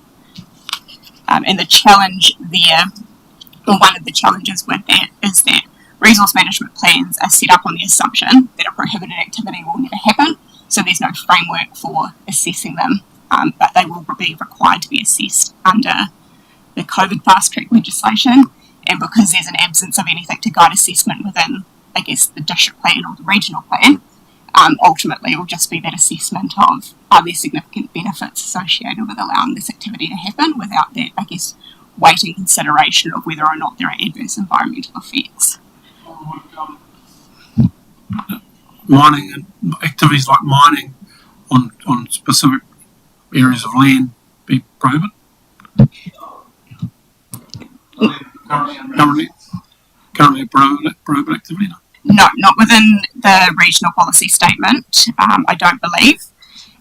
And so that would be an activity that someone could apply for consent for under the current Resource Management Act, or they could apply for it under this fast track consenting. So I thought it would be useful just to quickly do a side-by-side comparison of a typical resource consent process and a fast track resource consent process. And there are a couple of examples perhaps to keep in mind as we run through this example and where or how the process might, or what it might achieve in relation to those projects. So if it was another project like O2NL, if it was a large-scale housing proposal, let's say an application for 1,000 lots at Taraika, or alternatively, if HDC were the applicant, and that's, I guess, picking up on your point earlier, Sam, about if we were seeking for resource consent from the regional council, how might this process fit or otherwise. So starting with the standard resource consent process, you'd lodge an application, the council planner will check for completeness, request further information. They'll then make a decision about notification, so that's making a decision about who should be able to submit on a proposal or not, and that is based on what the adverse effects are, adverse effects on the environment. You then go through a process of submissions, a hearing, and then ultimately a decision based on environmental effects, plan content, and underpinned by that sustainable management principle. If there is an appeal, that then goes to the Environment Court, who make the ultimate, I guess, resolution on the proposal. And just to flag a couple of things in particular there, under that resource consent process under the RMA, is that decisions are generally made by council under delegated authority until you go to a independent hearing panel where that is heard by MFA accredited commissioners who are appointed by council. Under the fast track consent process, you'd lodge an application to be considered fast track. A decision would then be made on whether it should go through fast track or not, primarily based on what the benefits of the project were. An expert consenting panel would be appointed. They would make recommendations after having invited comment from certain groups, and then ultimately the ministers would make a decision based on the benefits of the project first and foremost, the sustainable management principle of the RMA secondly, national direction thirdly, followed by district plan or regional plan content, and then lastly the environmental effects of the proposal. So in terms of what this could mean, there are some positives, which are that it would provide a pathway for faster decision making, more certainty about the outcome of consent applications for large scale projects, leading to quicker construction of needed infrastructure. Potentially the focus on benefits provides, I guess, scope for more innovation or more consideration of the benefits of the applications. And potentially with the decision making resting with a minister, the argument has been made that that provides greater public accountability, because ultimately if the minister makes that decision, then people don't re-elect them the following cycle, whereas with an Environment Court process, the public have very little, I guess, comeback if they feel that the Environment Court judge has made the wrong decision. Yeah, to the High Court and everything, which is,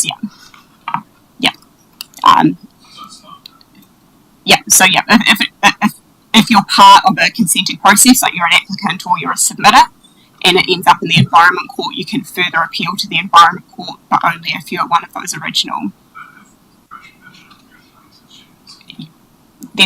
There's no appeal rights, exactly.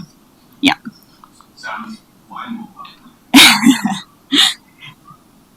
In terms of what the negative outcomes of this particular piece of legislation could be, there is, I guess, a reasonably sizable risk of environmental harm due to the focus being on benefits over and above adverse effects. There is limited ability for local voice to influence, be that iwi hapu, council, community, etc. You may also have noticed through outlining the process that there is a disadvantage for pre-settlement iwi, in that the legislation focuses on seeking feedback from treaty settlement entities and mandated iwi authorities. Significantly, the legislation also doesn't require the principles of te tiriti to be given effect to. That is absent from the legislation as currently drafted, and as Roman, you're picking up, there is a risk with a small number of ministers making decisions on technical matters, and I guess the flip side to the whole ministers more accountable to the public because of democratic process or not. Ultimately, when it comes to an Environment Court judge making a decision, they're operating in an apolitical environment and are making decisions based solely on the evidence that is put before them, with the opportunity for cross-examination by alternate parties and all that kind of thing. Whereas obviously ministers don't have that same role or that same requirement to be apolitical in their decision making. Moving on to implementation, timeframes are really short in this process. So with a couple of opportunities that both council and iwi authorities get to provide comments on applications, that is limited to 10 working days.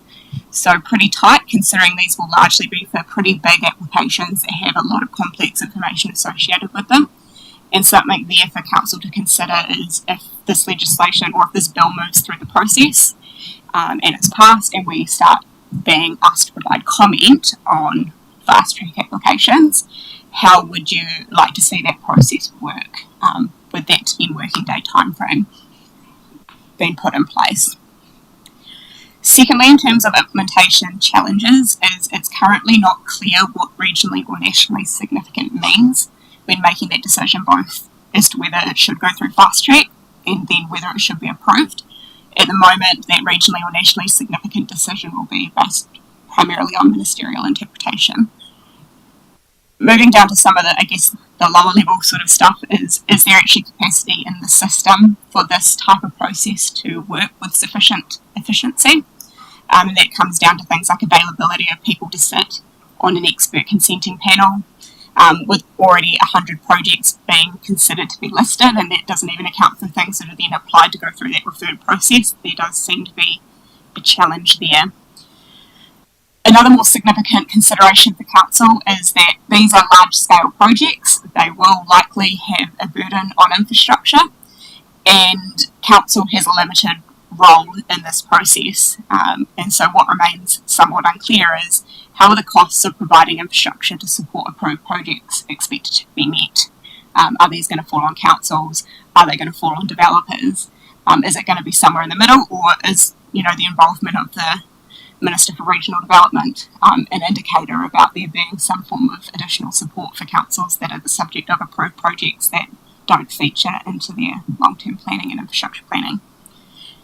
And then lastly is that how to assess prohibited activities that I had talked about a couple of slides earlier. Moving on to the risks of this particular piece of legislation. First and foremost is, of course, the limited ability to decline applications and the risk of environmental harm as a result. Secondly to that is who is responsible for dealing with unmitigated effects. If projects are approved on the basis that they have significant benefits, but there are remaining environmental effects that result, who is expected to address those? Is that going to fall on council, the community, adjoining landowners to absorb and address those environmental effects? And then, of course, the risk that these decisions that are made at that ministerial level will put cost pressures on council.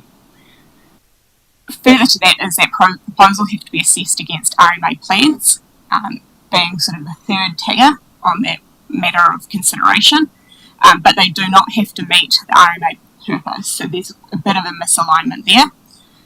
The fact that there is no requirement to give effect to the principles of TTDT is obviously likely to cause significant relationship issues and lead to poor environmental outcomes. And there's also a potential that natural hazard risk and vulnerability to climate change is inadequately considered. And as a result, we have large-scale infrastructure or large-scale housing projects that are approved in vulnerable locations that then face challenges over the ensuing 50 or 100 years that those developments are in place for. So that is, I guess, a brief summary of a fairly substantial piece of legislation. Just as a reminder, the submission is due on the 19th of April. We can ask to speak to our submission if we choose to make one, and seeking some guidance on the submission approach. Do we want to focus on the outcomes? Do we want to focus on the implementation? Do we want to focus on both? And in terms of, I guess, helping to think about what direction to take, what is it you support? Is it that faster decision making? Is it a balance of speed and outcomes? What would you like to see changed? What would you like to see kept within the piece of legislation as it's currently drafted? We are expecting that draft submissions will come through from the likes of NZPI, LGNZ and Tai Tuara, but they haven't come through yet. And I'm aware that our iwi partners are interested in this bill as well, and the intention at this stage is to circulate this presentation with them and then provide an opportunity for them to input into our submission if they would like to do so. So probably over to the floor now in terms of what are the next steps. Do you feel you've got a sufficient understanding of the bill to provide comment, and do we want to make a submission, and how would you like to see that process work? Great presentation, Lauren. Covered everything and was not biased either way. Impressive given how shit this bill is. This is the worst stuff ever, and we should be making a vehemently opposed submission to the entire thing. It's terrible. It's rife for corruption. It's run by Chris Bishop and Chris Bishop alone, who's a well-known tobacco lobbyist who got into government, who takes horrific amounts of donation money from dodgy groups. Who's it removes all right for public consultation. It degrades the environment entirely, and it ignores iwi. It's got no right of repeal. It's sick. Supporting it would be horrific. Well, I'm glad we have a bold and brave government that's very keen to move forward with this kind of proposal. And so what I was looking for is a submission that supports the bill in its current form. But I think just reading some of the facials across the table, I'm wondering whether we can even do this by committee and by workshop. It feels like this is potentially there's some opposed views on this that actually maybe it needs to be taken through to a council meeting. The issue is obviously time frame, but yeah, I actually don't think I don't think you'll get two views today which will be largely opposed, I think, in terms of, or in conflict, and trying to have a submission that addresses that is going to be a problem. The only alternative approach may be to provide a submission that aggregates all of those views, because if it's going to include iwi partner comments as well, the submission needs to cover off that those are iwi partner views and may not necessarily be the views of this council. There may be that there is a majority of elected members, and so maybe both of those views need to be reflected in a submission. That's the only way I see forward. So it's either a council debate and it lands a submission, or we take the approach of an aggregated submission. This is a wonderful piece of proposed legislation, and I think our submission should completely endorse it. Yeah, look, I support in principle fast track legislation under strict criteria, and I think we've seen how it can be very effective in dealing with some pressing issues which have been subject to enormous delays in the past through all the red tape and so on. However, I am very concerned about the current wording of the legislation. The four-step process from beginning to end, the minister sits at the beginning and the end of that process. The minister decides whether or not it's fast-tracked, whether or not the process shall commence. The minister decides at the end what the outcome will be. That's an enormous politicisation of a process involving all the weight of the environmental consequences. Where does the treaty and the principles sit within this, etc., etc. It's enormously politicised, this process, and to simply say judge us in 2026 on what we've done, what is that about? That's what first past the post used to be. Let's elect a dictatorship for 3 years and judge us 3 years later. There's something called inclusion from the beginning to the end of the process, and this does not include, is not an inclusive process. It is a very politicised process. We also know that the mood of the current government, and good on them, they're upfront about it, the mood of the current government is about infrastructure over environment. They've said it many times. Listen to Shane Jones, for example. It's about driving on with infrastructure where the environment is a poor second cousin to that. So at the end of the day, I worry too about local voice in this. As I said before, it's enormously politicised, and we will be one person, one member of a panel, local voice. That's where our voice will be, but crunched within the middle of that four-step process. We don't get the final say. We can have some input, but that minister, one of the three ministers, will have the final say. So it's an appalling piece of legislation. I agree with Councillor Jennings. There's no way that we will agree on this, because there's a fundamental difference of opinion whether we want democracy or dictatorship. I say that kindly, Councillor Jennings. So my wish is that we do in principle fast track. We've got to do better. The last model to me was not a bad one, where the power of the minister was simply to refer it to an expert panel, and to me that was sort of a sweet spot there. But this current piece of legislation leaves me likely to have nightmares tonight while I try to drift off to sleep.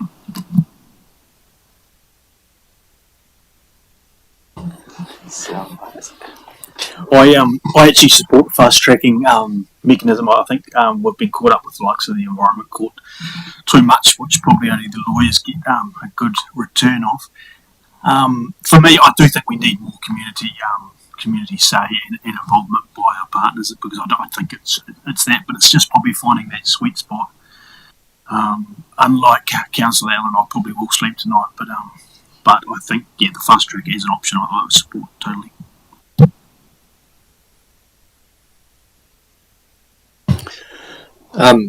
David, I tend to agree with you in terms of the general support, but that's about it. And this is exactly like Three Waters. It's not about the outcomes, it's about the legislation, the political nature of the item. And this is where we got into trouble with Three Waters. We divided between what was the political arm of that legislation as against what were the outcomes that we were seeking for our residents and ratepayers. And ultimately for us, I believe it needs to be the outcomes for our residents and ratepayers that should dictate whether we support this or not. There are some issues around this whole legislation which is typical of New Zealand. We go from one extreme to the other. We have a long-winded, complex process that adds millions of dollars to projects, and we never seem to be able to complete them, or if they do, they're 10 years down the track from when they were initially put forward, to a situation where we're going to fast track something in 3 months without actually really identifying what are the impacts and environmental costs that might be associated with it. So for me, it's more about what are the risks. We need a deeper dive in terms of what are the risks that I don't think we're actually understanding or knowing the unintended consequences of what we're doing. And ultimately for me, is this beneficial for our ratepayers? I think that's where the angle should be. It's not about whether it's politicising or whether you're going to sleep at night because it's the ideology of whatever it is. It is, for me, generally about the costs and benefits to our ratepayers. And Bernie, I agree with that, but I'm not sure how we will reach it, or no, how we will know what the benefits, because it's very unknown in terms of the legislation. So overall, I support the fast tracking consenting for the main reason, and 2 points really is that this government, all the coalition partners signalled this pre-election, and they were elected with it. So it's there. It's no surprise. Should be no surprise to anybody. There's stuff in there that I personally doesn't sit well with me. Absolutely, and he's massaging. But again, it's more a national conversation on that, I guess, rather than probably an individual council one. But aligned to what Bernie talked about, I agree. What are the effects of our ratepayer? But I'm just not sure even through this whole process we're going to know that until it's actually there. So how we come up with a submission, I'm not sure. Very keen to see the Local Government New Zealand submission, and aligned to what Paul was talking about. Absolutely, I want to see more public voice and more influence there, but I'm not sure how we're going to achieve that. But overall, I certainly, it's become too hard and too expensive and too elongated in this country to do stuff, and that's what this is trying to address, I have no doubt, and it will. But what are the consequences?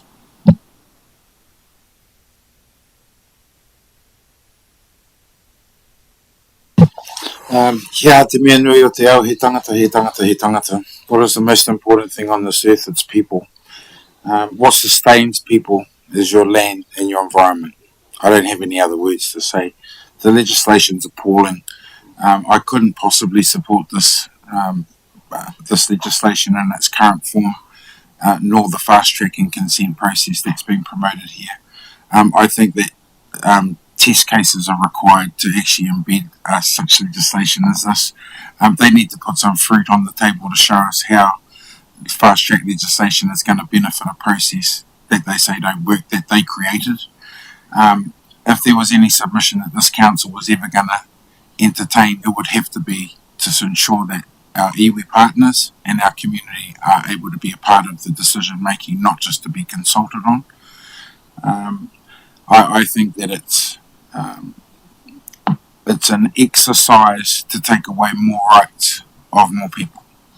I don't have any other way of putting it, whether that's cultural rights, whether that's people's rights, individual, collectively. It is rights that are being taken away, and this council shouldn't entertain taking away people's rights.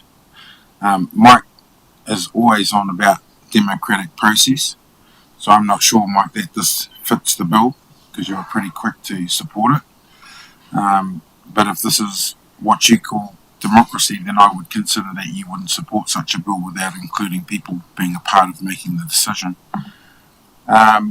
So that's pretty much where it is for me. I'm not sure what the process is from here, whether it's a council submission or an aggregated one as Sam's described. But whatever submission that this council do purport to put forward, I hope that it's in conjunction with our community and iwi partners. We've done it in the past. If we're real about who we are and who we represent, then I would hope that we would promote the opportunity for such a joint submission to be heard. And at the end of the day, government's government. Government will do what they do. You have to live here. You have to breathe amongst your community. You have to walk these streets. And so I just paint that picture for you all as you go forward and put your thoughts to this process. But I know that I'll be walking around with my head held high, and I won't compromise people, and nor will I compromise our environment over dollars, over developers wanting to do quick turnover projects, over not doing stuff well, because if things went really well, guys, we wouldn't be doing this right now. We've proven we don't do things well enough. We don't plan well enough. We don't implement well enough. We sit here week after week talking about the same stuff across our organisation, across our district. When do we learn the lesson and put our foot down and do what this district need for this district? Just to clarify, Lauren, things don't actually have to be notified at all with this process, do they? So the minister could get an application to mine the entirety of those ranges down to the ground, and it could all be done behind closed doors, and he could make the decision on that, and we could just get an announcement that someone's going to mine the entirety of those ranges to the ground without any opportunity for anyone to comment on that. So council and iwi authorities would get the opportunity to provide comment, but the community generally wouldn't get the opportunity to make a submission.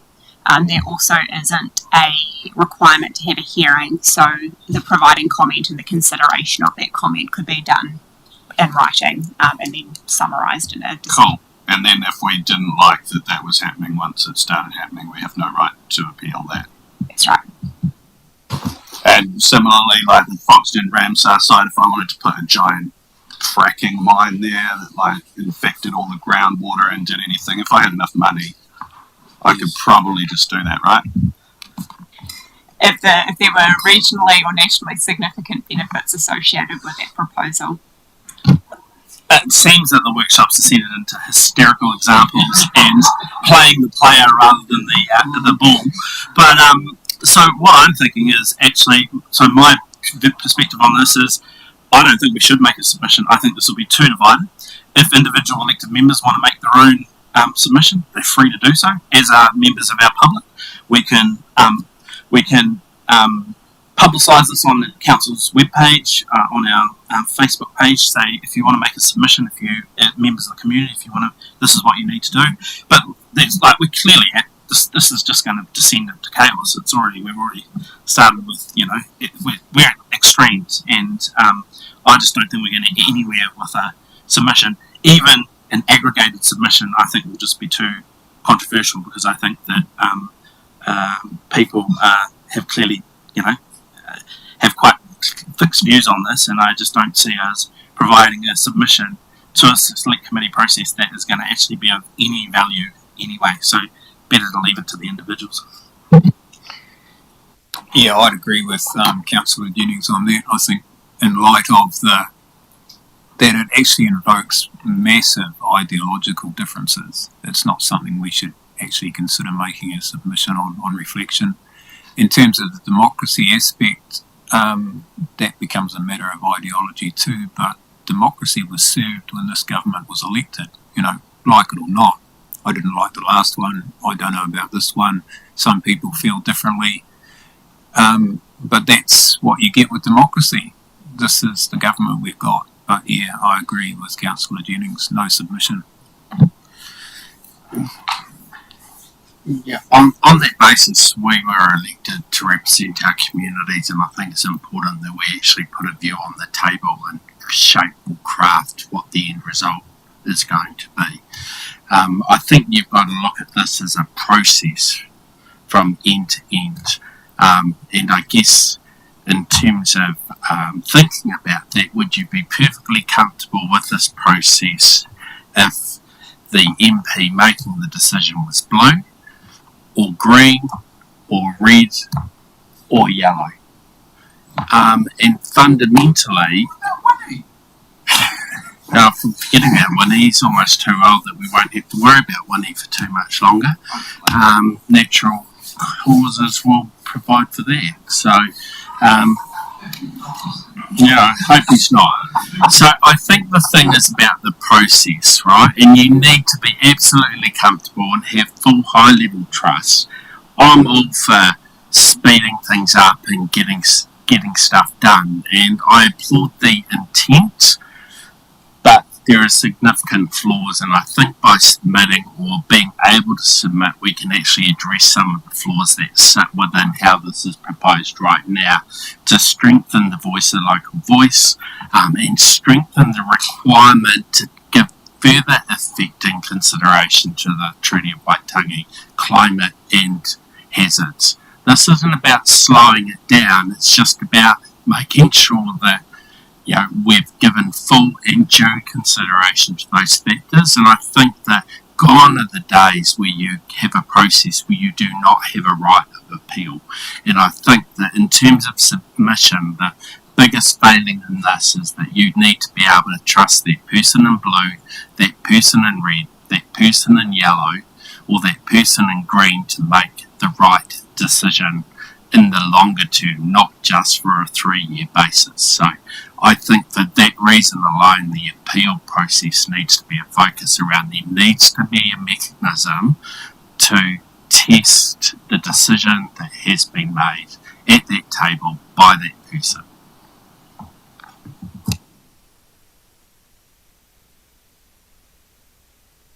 Yeah, I agree.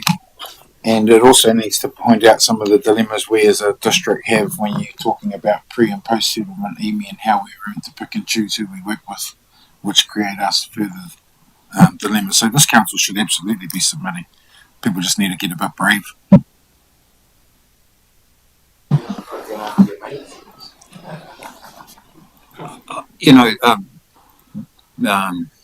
Mayor Burney, you commented about, what is the best thing to do for the ratepayers.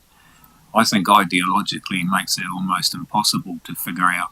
So in that case, if we can't, be real clear about what is the best thing to do for the ratepayers, I don't think we have any business making a submission. Quite honestly, I think Lauren could probably write a submission that we would all agree with. Even me, who's vehemently opposed to the entire piece of legislation, I think it would be foolish not to make a submission at all. A submission that said we would like a right of appeal to exist. We would like iwi considerations to exist. Like, I think there are some fundamental things that we could probably all agree on. That yes, fast tracking in principle is an okay idea. This bill isn't perfect. I think it's terrible. You guys have said it's not perfect, but we want it anyway. We want a few things fixed in it, at least. I think giving up is foolish. I just totally disagree with you, because look at that date, 19th of April. This needs to be drafted, needs to go to a council meeting, needs to be debated. I just don't see it as realistic. Because you're making assumptions about what people are agreeing about, like what Clint described. I don't agree with everything that Clint described, and so if that's captured in a draft submission, I want the ability to say I don't agree with that and vote against it if that's what's being put forward. So, like from a process perspective, I just think there's too much complexity, there's too much separation in the views. I just don't see us getting to a position where we can have a 2-page document that sets out the views of this council and the views of on behalf of the community. I think it's a fool's errand. I wonder there is a way forward, because obviously workshop we get direction. Council is where we get a decision, and so the intent of today was to get a bit of direction about, are we making a submission and what's the tone of that submission. I wonder, and apologies Lauren to put you on the spot, but based on the feedback you've heard today, if you took just a minute to describe at a really high level how you might reflect that in a document, let our elected members hear that, and based on that we get a steer from the table about whether it's worth us putting our energy into developing a submission that reflects the tone that Lauren is going to describe. Otherwise, I think we're in a position where, without an extraordinary council meeting, we won't be able to fulfil the requirements of bringing a formal report with a submission for council to debate. And so it's either we're able to get the steer from the workshop or we're not, and if we're not, that's fine. It just means as officers we don't have the mandate to go away and prepare a submission. Okay, here goes as a summary. So I have given some consideration to this before the workshop today, so I have some notes scrolled here, and so it's not totally cold. But I think probably what I'm hearing is that there's probably general agreement that the current RMA process is very slow, it's very costly, and that it doesn't provide sufficient opportunity to consider the overall benefits of development. But that the current fast track legislation, or the bill as it's proposed, doesn't provide sufficient opportunity for local voice. It doesn't provide sufficient opportunity for iwi hapu and the principles of Te Tiriti. There's probably mixed views, I think, on the level of ministerial involvement, and the level, or specifically the level of ministerial involvement in local decision making. So I think probably the overall direction would be support a process that is faster, more responsive, and considers benefits of development, but that the process as currently outlined doesn't achieve all of those things in a nature that we're comfortable with, that we'd like to see the principles of Te Tiriti incorporated into the matters that need to be considered. At the moment, that is excluded from the matters that need to be considered when making a decision. And I'm probably a little bit unsure about how to, or what we'd be suggesting as an improvement to make local voice more robust. Because I think one option would be to say that there should be a public submission process. I don't think that will gain much traction because ultimately those sorts of processes do slow things down. Whether that would be, this is a question off the top of my head, is if sitting up there with the ministers that make decisions, obviously at the moment we've got infrastructure, transport and regional development, would the local MP be a pathway for, if they were sitting on that decision making panel, would that be a pathway for having local voice considered in a more robust way? Not sure. It's only occurred to me at this. I haven't thought about it really. Local MPs it would be too, probably, not just one, because it'll be less. Yeah. So, Lauren, I guess the thing missing there for me would be, and you might have mentioned it, but it's in what Clint talked about, which was that implication to the community, i.e. the ratepayer, in terms of this, the spin-offs of those. So not enough consideration of the probably downstream effects of a development that may pose financial implications on our district, i.e. the ratepayer, without any say in the matter. So for me, if there's a big loophole, that's it for me. Official comment. Yeah. So would that be building something back here into the overall purpose, where at the moment it's just about facilitates the delivery of infrastructure that has significant regional or national benefits? Would we be seeking something to be added there that said provided that there weren't significant adverse environmental effects, or somewhere in the process, or potentially in here where they had set out the order of matters that need to be considered, noting that is an order, like a hierarchy rather, where would you see that consideration on the impacts? Would that be the wording, consideration of the impact that the development would have on local community and environments? Something kind of like, and whereabouts in that hierarchy would you see that sitting? We're not so much in the environment part of it. It's really Okay, just the financial aspect. Yeah. On council, Yeah. which I mean, Yeah. is correct, right? Yeah. And it was highlighted in the presentation. Yeah. Yeah. Might be great to see that initially significant. Yeah. But the infrastructure council provides It's very expensive. Yeah. a major application on council. Whereas the funding is no clear funding Funding pathway. Yeah. guidance on that and where that funding Yeah. will come. Other than that, that's Okay. Okay.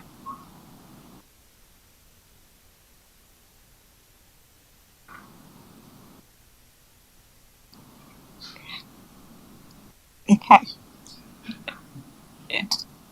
So, what's the steer you're giving us, councillors? Are we going away and preparing a submission on that basis, or are we tools down and instead just encouraging our community to engage in the process? That's what we need a direction from council on. Right. Okay. I'll start because I get the drive from some of we should make a submission of some kind. I'm just still not sure we're going to get there. I think in this discussion you've seen some strong ideological views of some people, of some members around the table, and I don't think that some members will be able to put their own personal ideological views aside to find a reasonable submission, or to be able to put a reasonable submission together. So I'm probably talking to you, Mr. Mayor, whether this council's got the ability to do that. I'm encouraging Ross that I don't think so. We have, but I'll be good. Interest other views. I kind of wanted to challenge that. As the one who seems to have the strongest views against this, I think I'm pretty open to a submission on a number of things. I think potentially the people who are on the let's cut all red tape and have zero rules or regulations or ability to... Yeah, I wonder if... yeah. I kind of liked the number of things Lauren had laid out. I had no issue with that being the basis of a submission. I kind of wrote down similar things. I wonder if we could see a draft submission from Lauren via email and go, yeah, do we like this, or nah, do we just give up on this? Because yeah, I would be happy with kind of, as Lauren said, something that said the RMA process is slow, the proposed legislation isn't sufficient in a couple of categories: public notification, local voice, iwi hapu consideration, ministerial involvement, the lack of environmental minister ability to comment, no right of appeal, no consideration of local government cost implications, and the removal of the ability to bypass prohibited activities, like setting up a stoat farm. Yeah. I think this is a workshop, and we could probably work out a bullet-pointed list of things that we agreed on to put in a submission, and things we don't agree on, let's not put in a submission. What's in that bullet-pointed list that people don't agree on? Is it iwi hapu considerations? Sam? There's plenty in your list I don't like, and so I'll just repeat my view, which is I think there is. I just do not see us getting to a position where I can agree, where I would support the letter that contains the things that you've just outlined. So I'd rather make my own submission to the select committee. So if you guys, if there's a group of elected members here who want to sign a letter together on Horowhenua District Council letterhead, go ahead, as long as you purport to make it clear that you're not speaking on behalf of me or on behalf of the community, you're speaking as a collective of elected members, go ahead. But I do not support council making a submission given the range of views on this issue. Or unless we take it to a council meeting.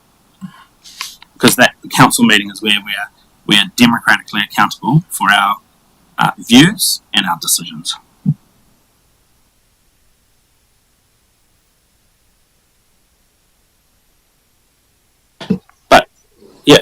that's the point at which people can come in and speak as well to something on an agenda, where people can't do that today in a workshop setting, can they?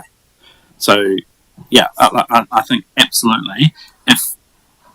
If you want to proceed with the idea that there is one view that is being put forward by this council into a select committee process as the council submission, that needs to go to a council meeting. I'm really firm on that. So is there any different views around the table that supports Rogan's idea?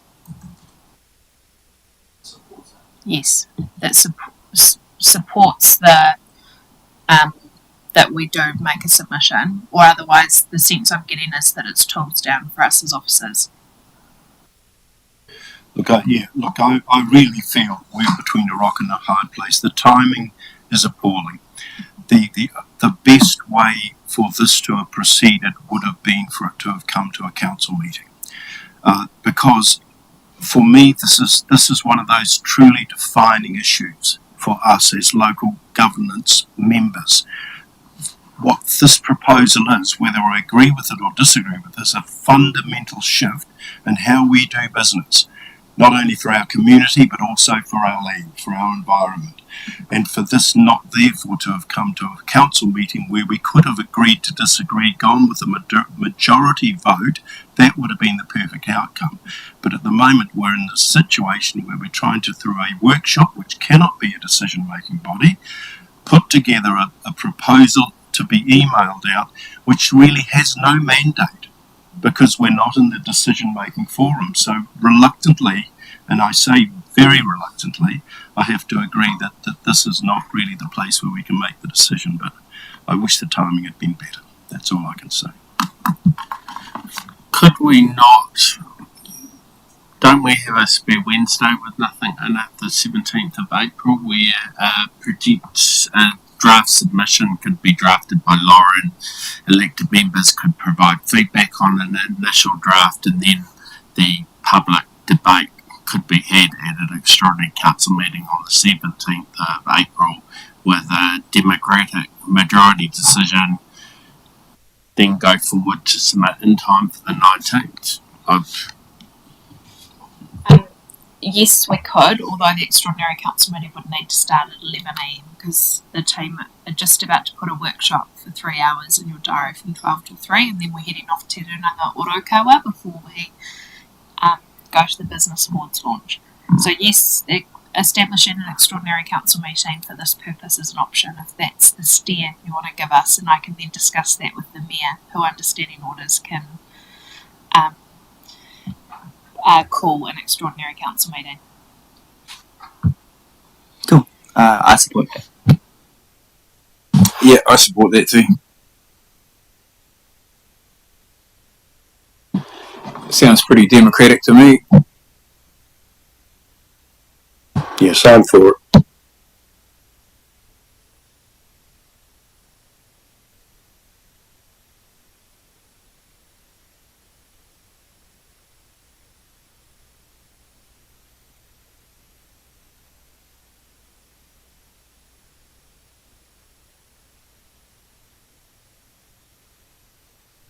Okay, so thank you for your feedback.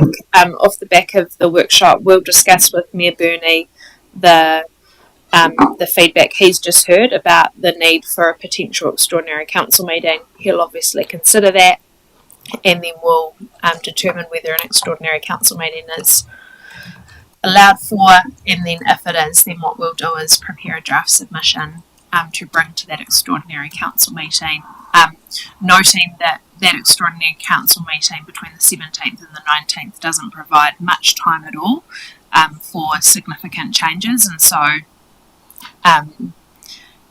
just I want to manage expectations. We've got a really busy work program at the moment, and so it's important that that doesn't compromise particularly our deadlines around LTP.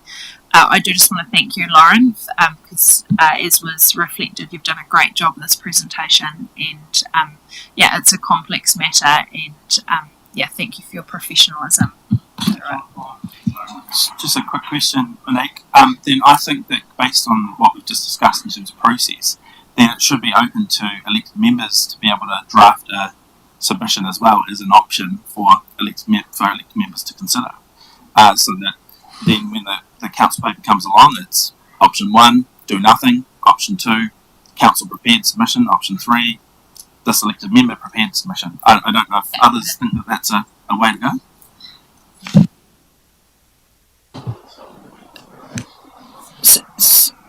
So all I would say is that that would either be done via a notice of motion or it would be submitted to the CE, and the report that the CE submits, it can incorporate those into the report. Just in terms of managing expectations around timeframes, agenda cut-off is Friday 5 p.m. So in order for us to meet our agenda timeframes internally, the agenda has to go out next Wednesday, the 10th of April, and so we would need those draft submissions by essentially the weekend in order for them to be put into the draft agenda and go through the normal process. Could we do business the normal way, which is that a report will be prepared, presented to council, which can then be debated and amended as individuals see fit? But the idea of some parallel reporting system leaves me very confused. Well, it shouldn't leave you confused, because you would be the first to say, at the moment, council does not have a mandate to put a letter together with any content. That's the issue. So the proper procedure, if we're playing by the rule book, would be for a council paper to come and say, well, give us the direction around what the submission should contain. But here, what we're going to get is a report with a draft submission that's going to be based on some of the views that were expressed today. And I just can't see how that's going to work. So there has to be an ability to put a contrary or some different view into the mix.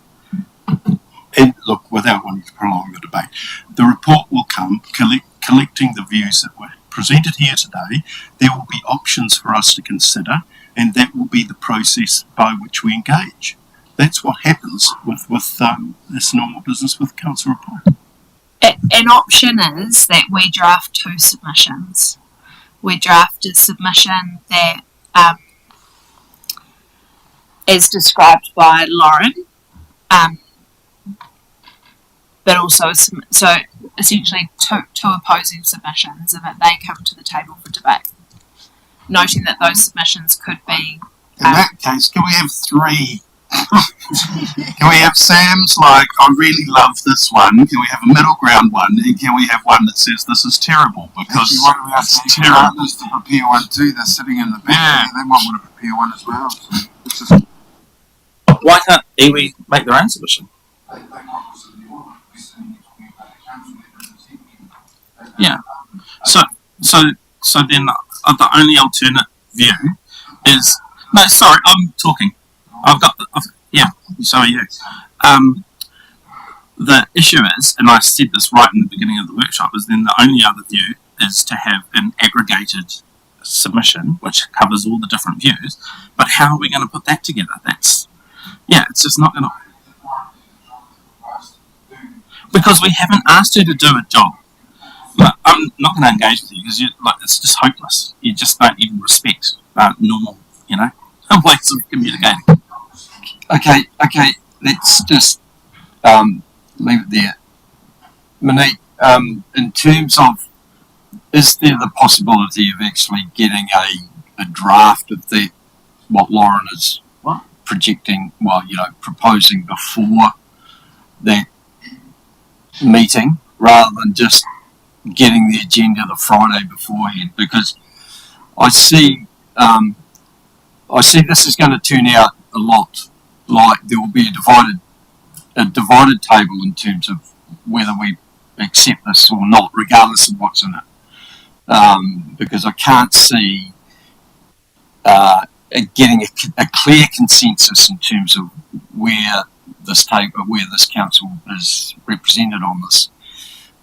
So if I do accept a special meeting, would one of the options be we don't do nothing?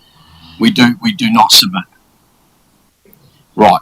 So if we can't agree at the meeting about what the makeup of that submission might be, then I will certainly move a motion that says we do nothing.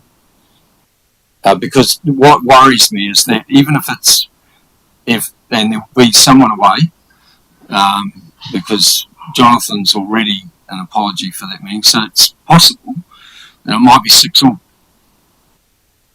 So, yeah, that leaves us in no man's land, doesn't it? So, I just want to, just sort of, the logistics of doing this are complex, and therefore, just the expectations, you've got to be realistic in terms of being able to actually make a decision. And as we've seen the conversation going, I don't see how we're going to reach a consensus on what that document looks like, even if Lauren does some magical sort of Moses type movement and, tries to put everything in there that helps everyone try and do it. There's obviously disagreement in how that would be put forward. Yeah, so I'm not sure it would be appropriate for us to draft a submission and then circulate that via email for feedback ahead of a decision-making process. If the feedback is we're having an extraordinary council meeting, then that's what we bring to the meeting. Lauren and I have had a quick chat. I think what you should expect and anticipate is like all other council reports where it has options analysis. And that options analysis will reflect the conversation we've heard today, which is a range of views on the continuum of whether there is support for this bill or not. The first decision council will need to make is whether you make a submission, and then what the nature of the submission is. But what that might, we'll just need to work through some dynamics in terms of if we are in that situation where there is not a majority support for a particular view. I'm really conscious of managing time and commitment to, while I know it's something that could have extraordinary impact, whatever way you look at it, it's, if we think about our key priorities and what our work program is in the next few weeks, and so I just want to make sure that I'm managing and being quite clear about how much work we can put into this.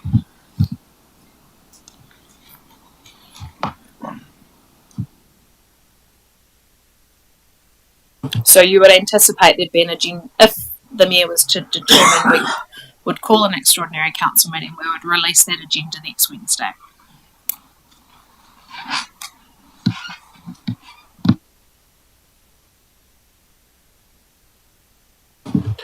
Just following on from what the gentleman said this morning about asking a dumb question to influence a decision that affects 20 years.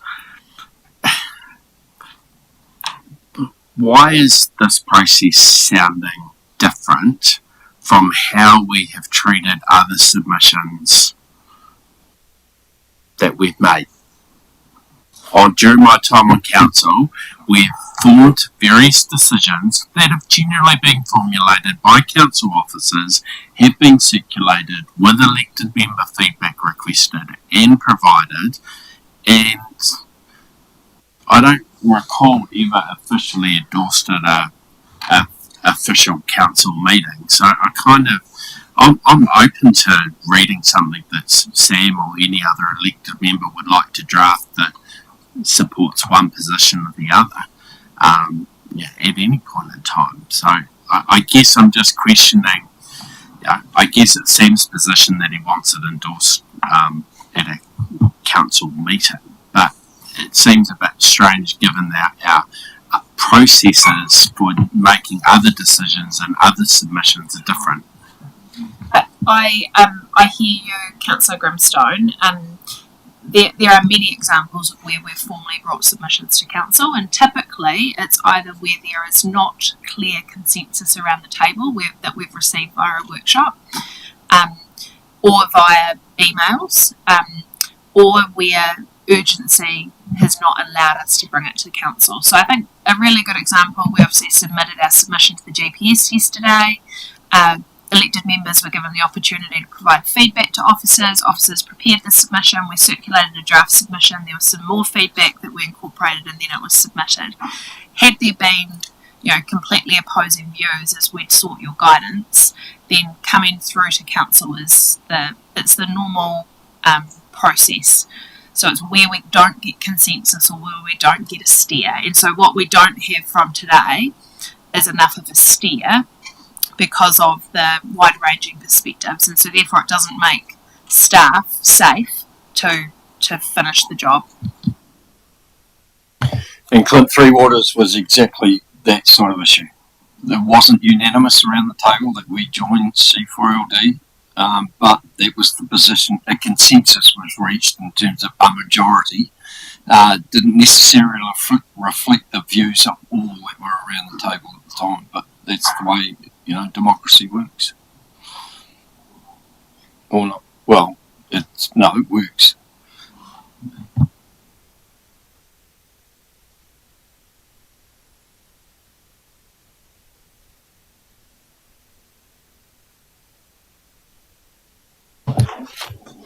Should we have a 5-minute break? Good idea. Yep.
Good afternoon, everybody, and welcome to our long-term plan workshop. Today we are halfway through consultation, and so we wanted to check in with you about how it's going, and also then to look ahead because there's a few steps to go in this process. So Lisa will take you through the first part about consultation and engagement. Checking in, how you found it, are there any common themes, do you have any questions or suggestions for the next couple of weeks? And then I'll take you through the steps ahead through hearings, deliberations and the pathway to adoption. So today we sit in two parts of the triangle for each of them. So for consultation check-in, you'll see the stats. We've combined the ones that you've got in your weekly updates so that you've got this midway picture, and you'll see the events that are still to come. To do, we seek your feedback about consultation changes and improvements. In the second part, looking ahead, you'll see the key steps, and we seek your feedback on the material that you'd like to receive for the different stages of this. And so I'll pass over to Lisa for the first part. So we had a busy week last week, and it's really great to see everyone supporting at the event. It's definitely it is a cup filler for me. We had the Levin Intermediate Elective, where there was 17 students. We had over 100 students at Waipuhu College, over 70 students at Levin East School, over 70 kids at the Unison Community Choir. We had another rangatahi workshop in the youth space that had around 20 people.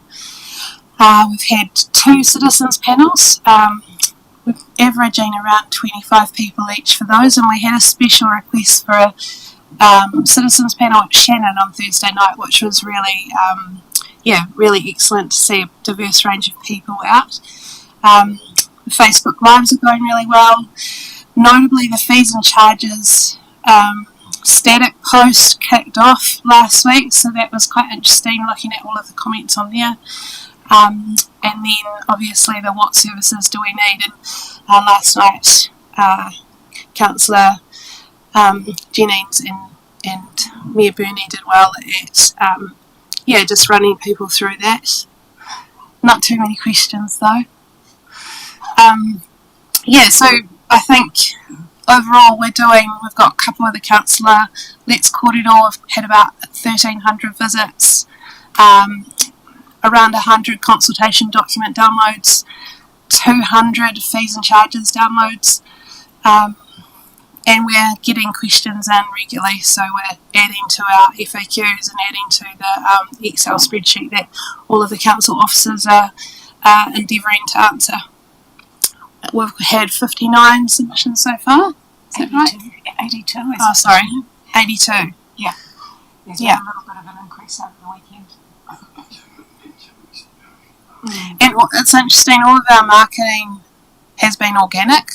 Like, we purposely chose not to put any paid advertising behind any of our social media posts, which we would normally do, just because of the optics and because we're just trying to make the posts work hard for us. So, yeah, it's good that we're getting the same amount of traction with very little spend in the digital space. Pretty hard to see this, but you all have this in your portals. We've got a fresh new event with Manawatu College after some feedback that we weren't including Foxton, the college there in Foxton, so that's pretty cool that we were able to stand that up, and Anne's done a great job there. Thank you, Councillor Tamihana, for attending that. We've also got a Horowhenua College visit, and then on Sunday, can't wait, we've got the Ratepayers Association Hui, so we're thinking we might do a cut down version of what we did in Shannon at that. Need to touch base on that one too. And then we kick into our Facebook Lives. We've got our Pacifica leaders for North, and then we've got another citizens panel on Tuesday night. Lots of different events. We also had a good hui last week with Di Rump from Moupoko Tribal Authority. We're just working with Nev to try and get try to see if we can do something with Raukawa, Ngāti Raukawa ki te tonga and Te Tūmata Kāhoki.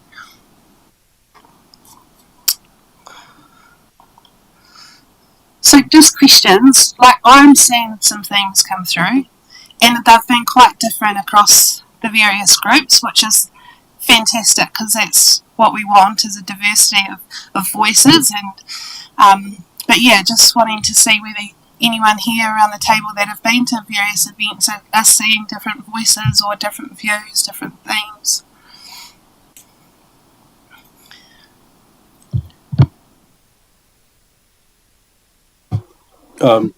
I've been to 2 of the citizens panels so far, Lisa. On both occasions, just in terms of feedback to the organisation, on both occasions they were very clear that they really liked the structure, the way that it was very much about presenting and sharing information, but also about the inclusive way in which they then were made councillors, if you like, and asked, the what would you do stuff.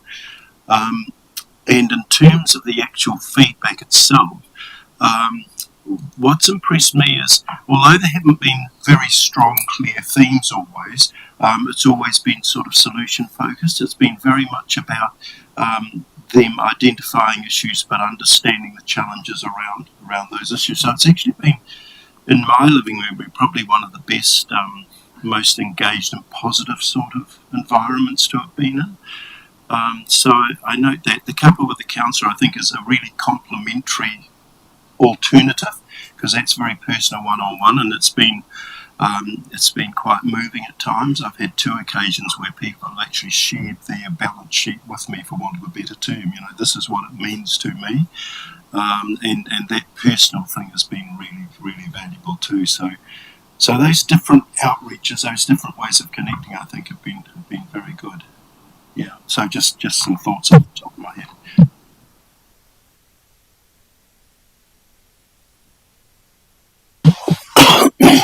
Just one, I was a bit unsure where we are tomorrow with Kapua Council because it doesn't indicate in our schedule which one we're at. So it'd be just sort of, and I know Paul wasn't sure where we were tomorrow. So just a bit more clarity about where we're going to be. I've done multiple engagements now. I found going to the ones with the youth were really encouraging, and them having a lot more buy-in, actually understanding what council does. Because I think they have absolutely no idea about what council do. I think there have been some strong themes coming through, particularly around environment.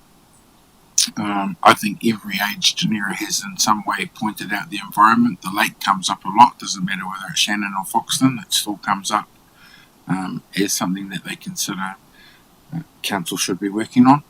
The other one was rates affordability. It doesn't matter where I've been, that's probably been one of the higher recorded feedbacks coming back, is they're just scared about the impact and if they can afford to pay rates. Wanted to just give the staff kudos because they've been really awesome in supporting us at place. And sometimes you do feel a little bit isolated when you're there, but it's neat when you guys come in and actually just take some of that load off.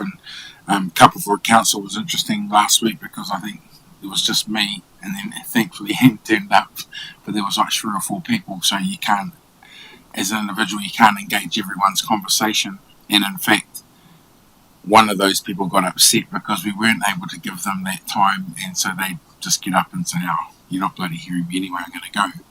But we see this person regularly, so. But I'm just saying that, sometimes you need to have 2 or 3 of you there to actually be able to, seriously take on board what people are talking to you about. And I think there's been a lot of positiveness around the consultation document. From what I've heard from people, they're really open to reading it. They think it's well formatted, really informative. So I think everyone should congratulate themselves on getting it out there and quite clear. And the engagement I've had has been really good. From all parts. just want to say great work so far, especially with the consultation process. I see your goal is it 300 submissions? Is there anything you want us to do in terms of kind of getting more submissions, or any tips on how you want us to get more submissions, as we're 82 with 2 weeks left?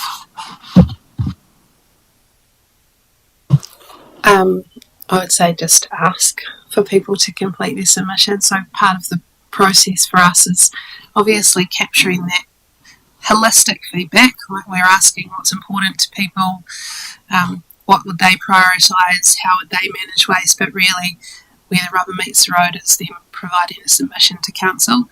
So just, demystifying the fact that it's hard and encouraging people to submit. And that, I think there's a real myth out there that people's voices, like one voice, doesn't matter, which is just nonsense, right? Because lots of one people's voices do matter. And so that's what I've been encouraging people, that it's like an open process. Decisions haven't been made. We really want to hear your voice and your views. That's probably what I would say to that. Yeah, I did just want to ask some clarity around how we're receiving submissions, because I know that we've got 82 so far. Are those people that have submitted individually, or is that including some of these collated engagements that we're doing? Because I have heard us say at those engagements that we're taking this back as submissions. Yeah. So that's the formal submissions only, so the ones that have come in through the website or on the actual submission form, that's 82. But then when you count all of the others who've come in through citizens panels and all of that, so our reach has been more, and we'll bring all of these voices and share this back with you as well. But at the moment there's only 82 formal submissions. And it is the formal submissions, sorry, Pity, cut in. It's the formal submissions that provide an opportunity for someone to then formally speak to their submission and then to carry the process through to deliberations. I wouldn't say 300 is our goal, Councillor Young. It was more our wonderful Christine just charging the community up, because if you 82 to date, this time 2 weeks into the Waikawa Beach Access Way, we had 200. So if you, just to kind of put it into comparison, we're not where we probably thought we would be. Now, part of that could be a reflection that people are engaging via different means, i.e. citizens panels, Facebook Lives, couple with the councillors. For some people it will be that the letter has not landed in their letterbox yet. That will kind of land today, although for a lot of our residents they've received it electronically. And it could also be a reflection of Easter weekend, people being tied up. But yeah, anything you can do to promote make a submission. Submissions matter. Just three things. First, just thank you for your responsiveness around the change I requested. So I attended the citizens panel, the second one I think, and the slide that said the splash pad costs $1 million. I said, hang on a minute, I think that's $360,000, which is a significant difference.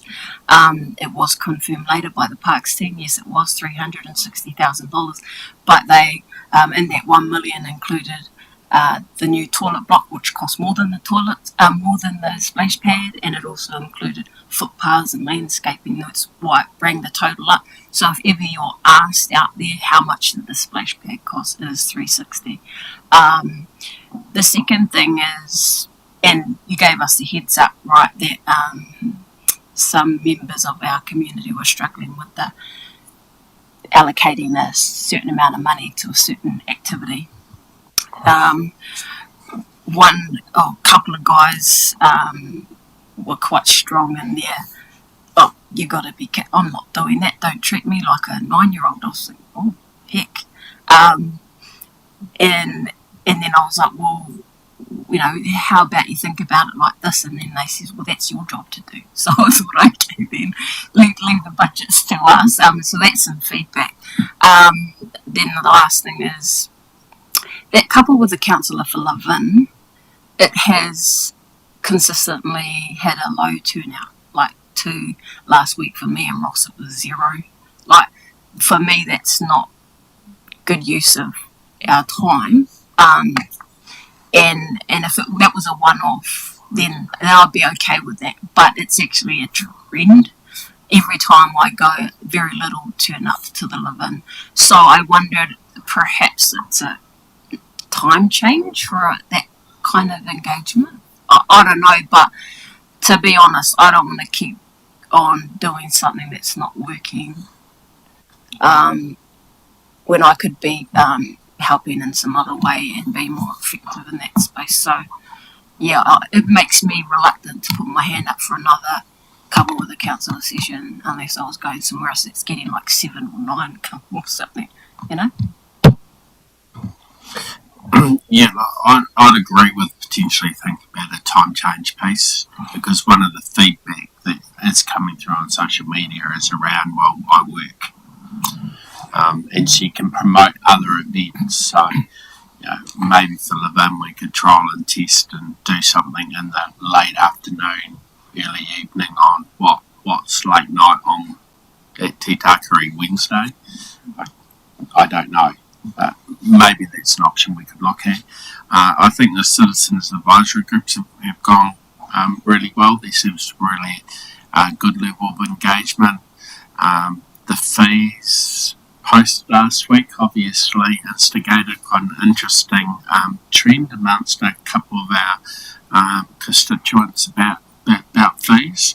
I did say to Monique that a couple of the themes or points raised flagged with me was around fees that inhibit access and inclusion from a disability perspective. So I think that in future that might be something we should have a look at in terms of if there's some form of remission that can be offered that removes barriers in that access and inclusion space. It would be quite good. Other than that, I think it's going well, and happy to push the submit will hear message. Yeah, I think that Wednesday night session for a couple of councillors will be a really good session.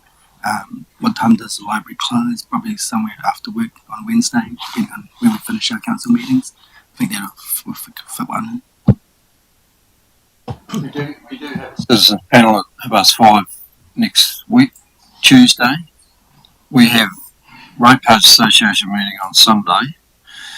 I just sort of know the workload that everybody's got, and whether just another meeting for the sake of having a meeting. And what I'd suggest to those people that don't are saying I work, I would be saying, well, you tell me when you want to meet, and I'll come and have a conversation with you if you want that badly.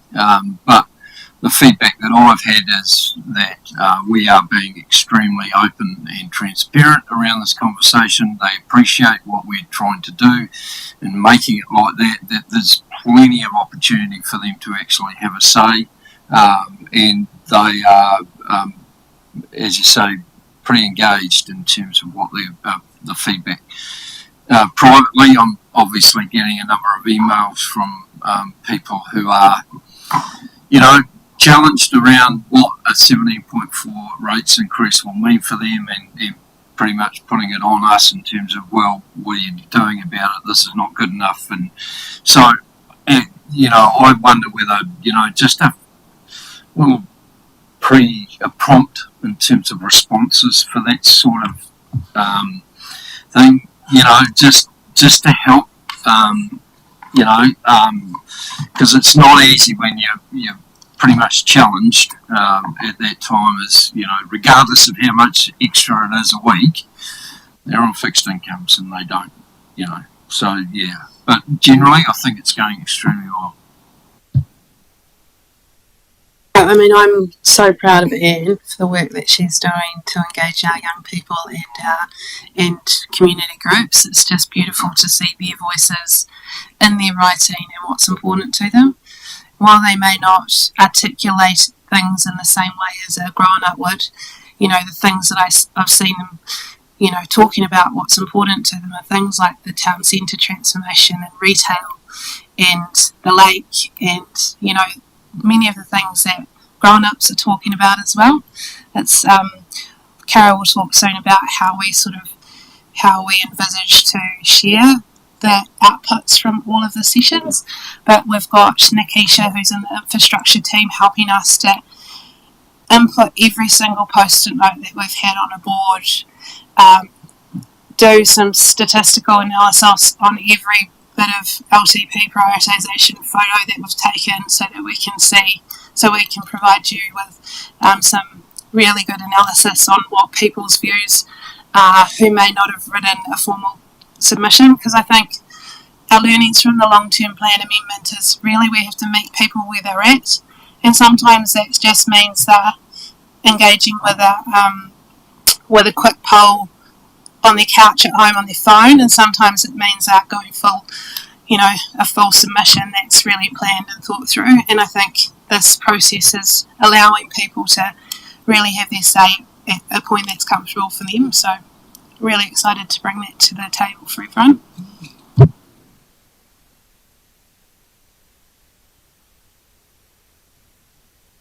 Are there any other suggestions or anything else that you need support with from council staff for the next couple of weeks? Cool. Thanks, Lisa. So now we'll turn our focus further forwards. So we've got 3 months left, basically, April, May and June.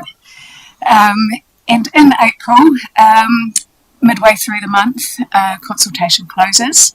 So like Lisa said, we're halfway there. At the end of April, we will have a pre-hearings workshop with you to run through any questions that you may have, check that everything is on track there, before we head into May, which starts off with the oral submissions.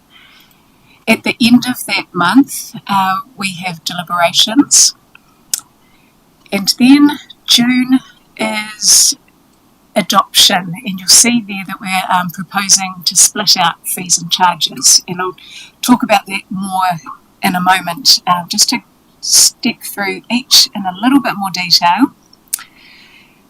So in April, consultation, and then heading into oral submissions, but first you'll receive all of the submissions, and we wanted to check in with you. We had quite a good discussion at the end of the LTPA about different ways that you might like to receive the submissions, and so wanted to check in today about what you would like. We can do it in a range of ways. For the actual adoption agenda and for deliberations, I beg your pardon, all of the submissions will be attached to the agenda, so there will be that copy there. But for your ease of reading, would you like a soft copy, a hard copy, and either or both? We can, with the new system, we've got pull out an Excel sheet summary quite easily, so we're also able to provide that if you would like to look at that so that you can read across as well.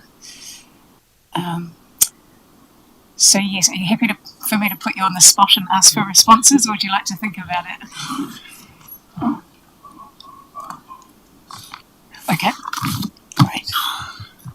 On the soft copy in Excel, thanks.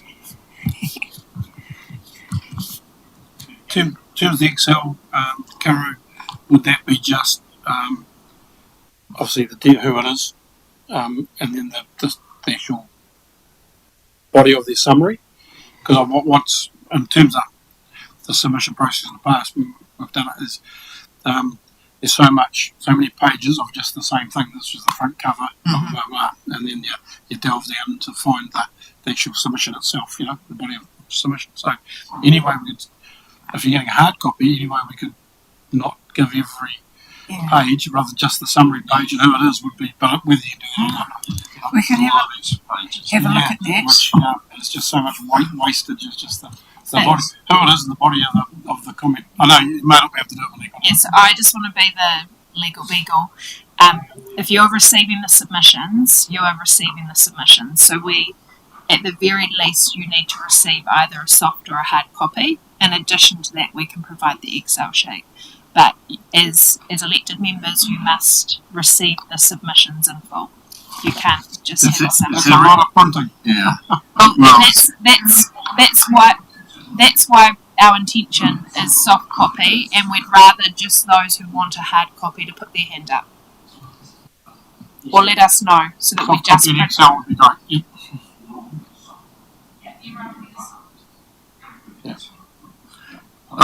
For hearings, though,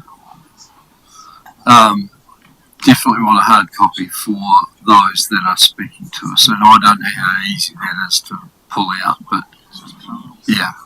But yeah, no, soft copy for the rest is fine. Yeah. So I just was checking that the summary comes in hard, but the full version is soft. Is that right? It could be either. So you could have a full set in soft copy, and you could, or we could print them all off and so that you have a full set in hard copy. Yeah, I'm happy with the soft full and the hard summary. Hero, without wanting to complicate things, like when the submission, I just want to understand it to see if this is possible, but when the submission comes in, presumably it gets scanned into the system. And so, because one thing of having done this a couple of times is it would be really cool to have the submissions saved as individual PDFs, like so that when you open the document, because sometimes it's not easy to jump back to one. If it's like one continuous PDF of like 300 submissions, it's not always easy to jump back to it, particularly when you're hearing submissions and you want to go back and see. And I know you guys usually do a separate one that's in order of thing, but you might be able to avoid that step if just each submission is saved separately and then it's saved as one, so that it then has the automatic index. Do you get what I'm saying? Our content is like a contents. Mm. And soft copy becomes way easier if there's like an index, but don't want to create extra work. It's just if we're saving it anyway when it first comes in, if it's dumped into a folder that we can access, then there's some sort of order to it. That's great. Okay, we'll take a look at that. I think we can do it.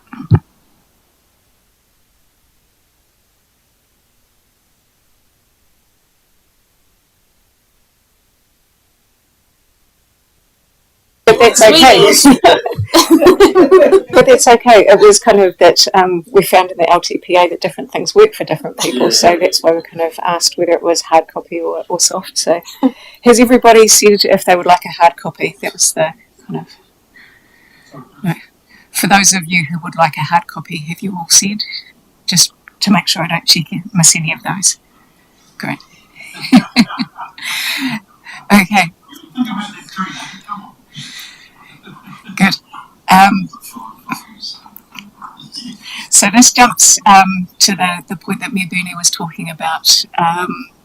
For oral submissions, we can provide you a smaller batch of the submissions with only those speaking. Would anybody else like a hard copy for those? Otherwise, we'd see if we can do the index copy for you. That's okay? Great. Okay. Thank you. And then, in between submissions and deliberations, we're going to put in 2 workshops.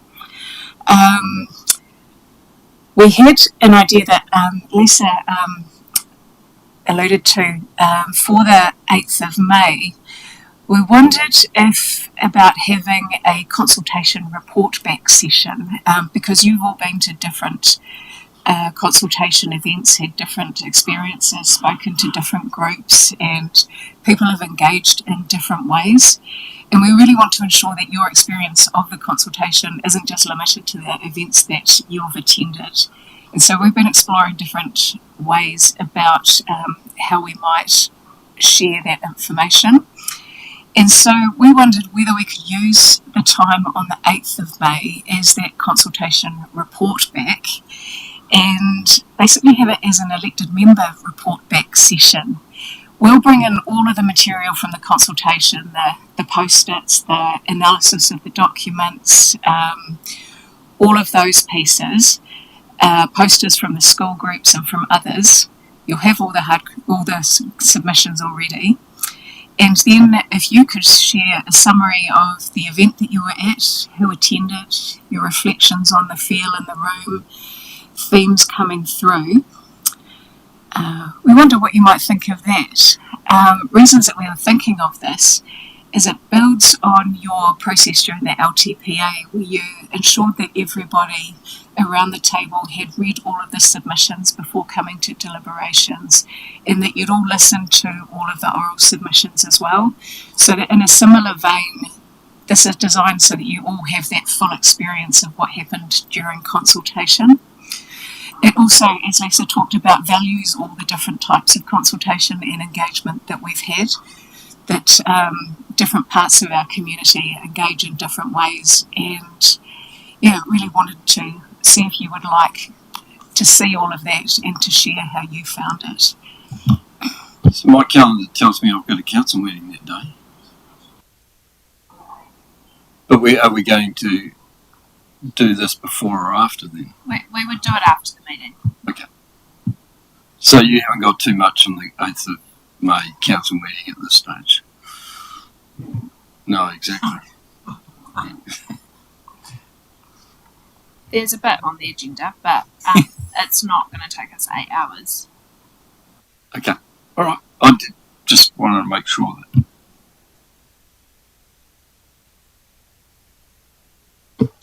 Can I just check in with something as well? Occasionally Rogan has a really good idea, and one idea that he had was for our group of live-in intermediate kids, they're wanting to do their submission as a pre-recorded video, and just to perhaps remove some of the anxiety about it. And so presumably through the oral submissions we'll still be able to, we'll receive that beforehand, but we'll be actually able to play those as part of public oral hearings, that oral submissions. Yeah, we'll be able to do that. And they were thinking that they would put in a short written summary which raises all of their points and then bring the video in. We'll work them through that, but yeah, we just wanted to make sure that the video component was acceptable. So yeah. Are you okay there, Rogan? I just want to check in that since Sam said that you have someone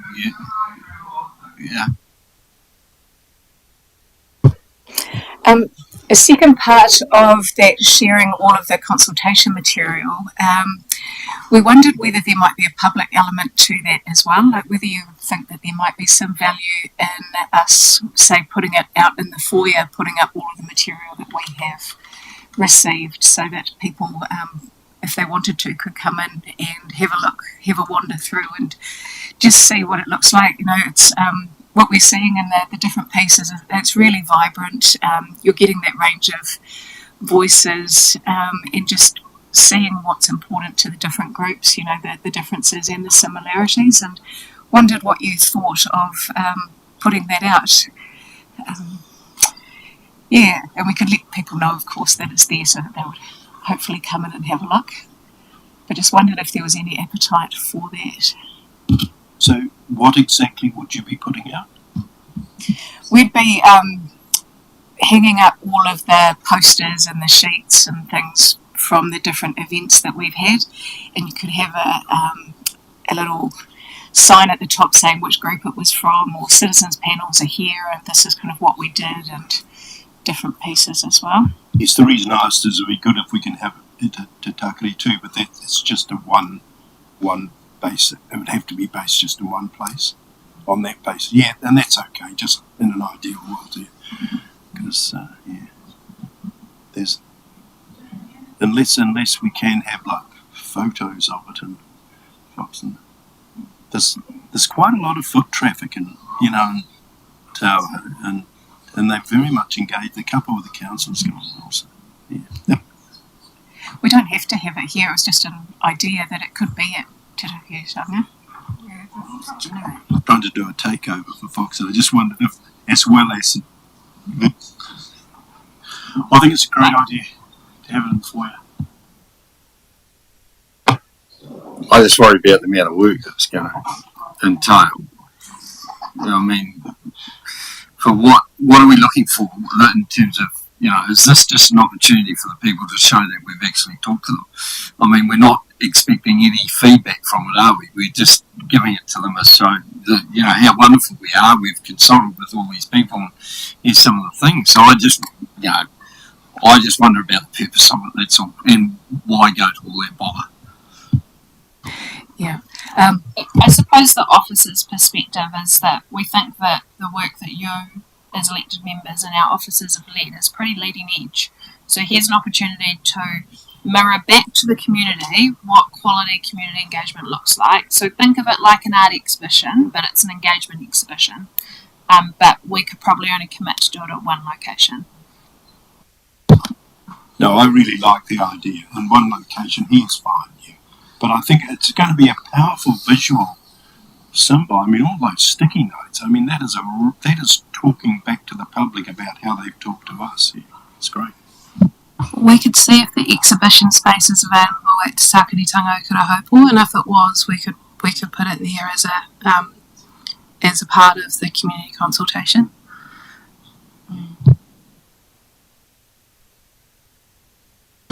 What's Christine's editing skills like to be able to clip together a rotating video that could just play over and over and over, which might have some of the Facebook Live, some of the other stuff all merged in together, that you could put it on social media? But the idea of thinking that if I was at Te Takere, I could call and have a look on the wall. I might stand there for 3 minutes to watch something that then rotates around. I don't know.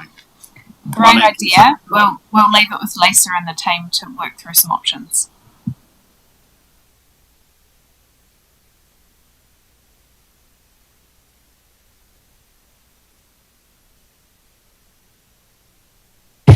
The second workshop that we'd have in May would be the pre-deliberations check-in. So this is an opportunity for you to ask any questions, to check that we've provided you all of the information that you would like ahead of deliberations itself.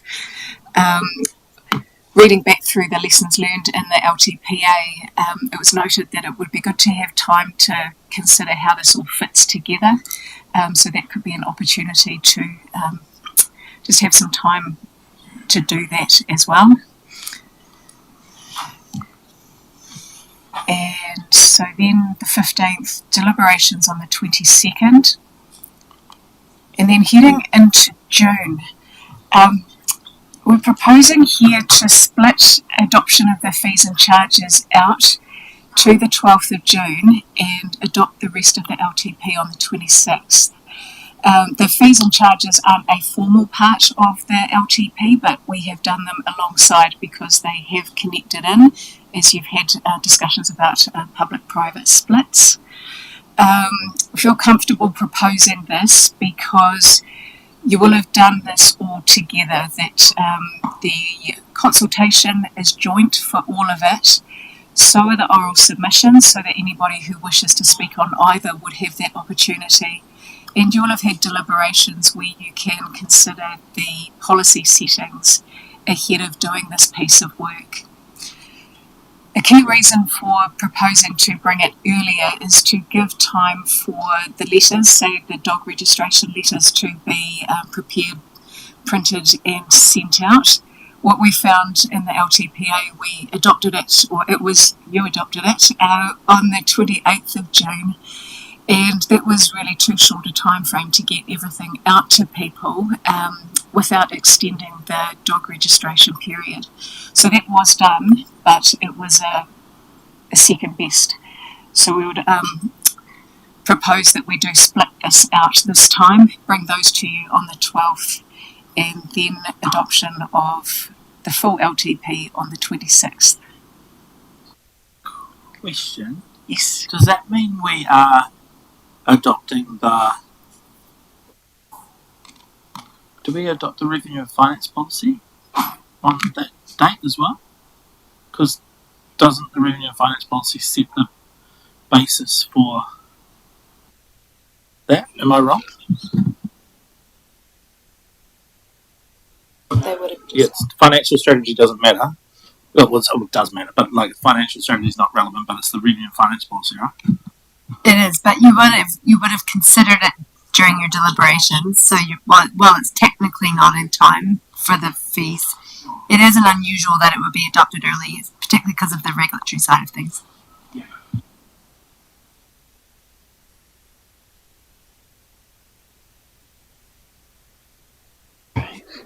Okay. Were there? Do we get direction on that? Oh. Yeah. Great. Were there any other questions? Direction by no one's commented that it shouldn't happen like that. I think is fair enough, Lisa. Yeah, obviously that we need to proceed and give plenty of time. It'll actually be quite good to separate the two. Because fees and charges can turn into be quite a discussion and debate about individual items, so it will be much better to do that separate. Sorry, can I just ask too? Are we having a couple with a councillor on a Wednesday night, or have we said no to that? I'm happy to attend after hours. Why don't we try So it's on replace Wednesday. next Thursday Sorry. with next Wednesday night? Next Wednesday. Okay. You're saying in here again or over there? So it'll be in the back room. Because there'll be the quiz night will be on as usual on a Wednesday night. We'll get the team to work through some logistics.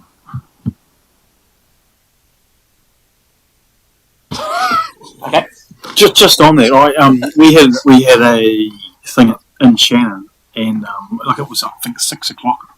It was a couple of weeks ago. It was sort of pre this stuff, but the feedback from a lot of people was actually too late. So I don't know how you get the happy medium, because obviously they don't want to come at 10:30 during the day because they're working, but then they don't want to come. And it was at 6. It might be 6 to 7:30 or 6 to 8. So too late. Too late. So I don't know. So no, you'll never keep anyone happy. But I guess for maybe the older generation that were present at that event, then that was a struggle as far as time goes. So I don't know the happy medium, but it's worth trying, right? Seems happy to do a midnight one.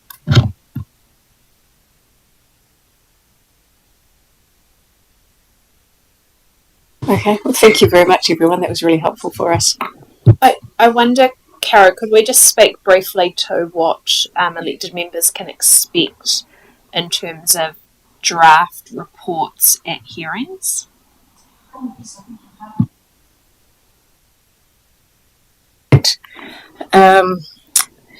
So at hearings, what we are proposing is that officers will provide you with an overview and any draft recommendations and analysis on the key consultation topics. This is a change from what we did during the LTPA, where we provided you responses for the individual points raised by each submitter. What happened was we got the 200 submissions in the last week, and so that meant analysis of that and preparation of those reports ran right up to the day before or the day of those oral hearings. I think there were some questions about how valuable that actually ended up being, and so we're proposing this time, expecting that a lot of the submissions are likely to be around the key consultation topics, that we will provide you with draft reports and key recommendations on those, rather than every point that submitters have made. So you can still expect reports on those individual issues for deliberations, but what we're saying is for hearings, you'd just anticipate the 3 key topics that you would get a draft report on. Is the only different situation if someone's not submitting on one of the key issues, like it's a random issue, and there might need to be some advice or some context that's provided? Or no, you're right, because that comes at deliberations. That comes at deliberations, and yeah, so for example, let's say there's a request from a particular organisation for funding. What we're signalling to you is don't anticipate to receive a draft report from officers during hearings, but you would obviously get the report for deliberations. Likewise, if there was a request for just something that wasn't a key feature of one of the topics in the LTP, because our concern is we won't do a good job of it because of the time constraints between completion of consultation and commencement of hearings, but also there's always mixed feedback. We know that sometimes elected members find it useful, but we also know that the community sometimes interpret it as a predetermined, like it's that officers have predetermined an outcome for elected members ahead of the submission. So it's trying to walk that tightrope.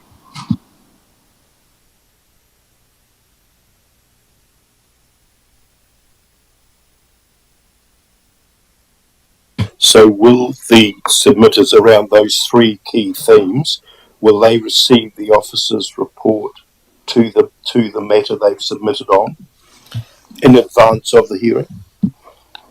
What our intention would be is to send out an email to every submitter that has those draft reports, and so rather than kind of a bespoke email just to you, it's communication to everyone that captures those key topics, and that's of course where they can also,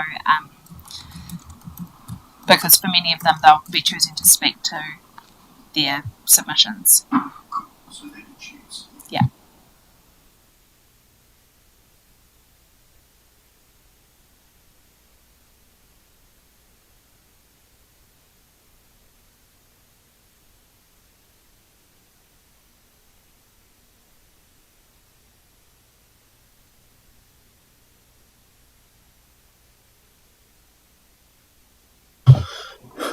That's it, Manaki, is it?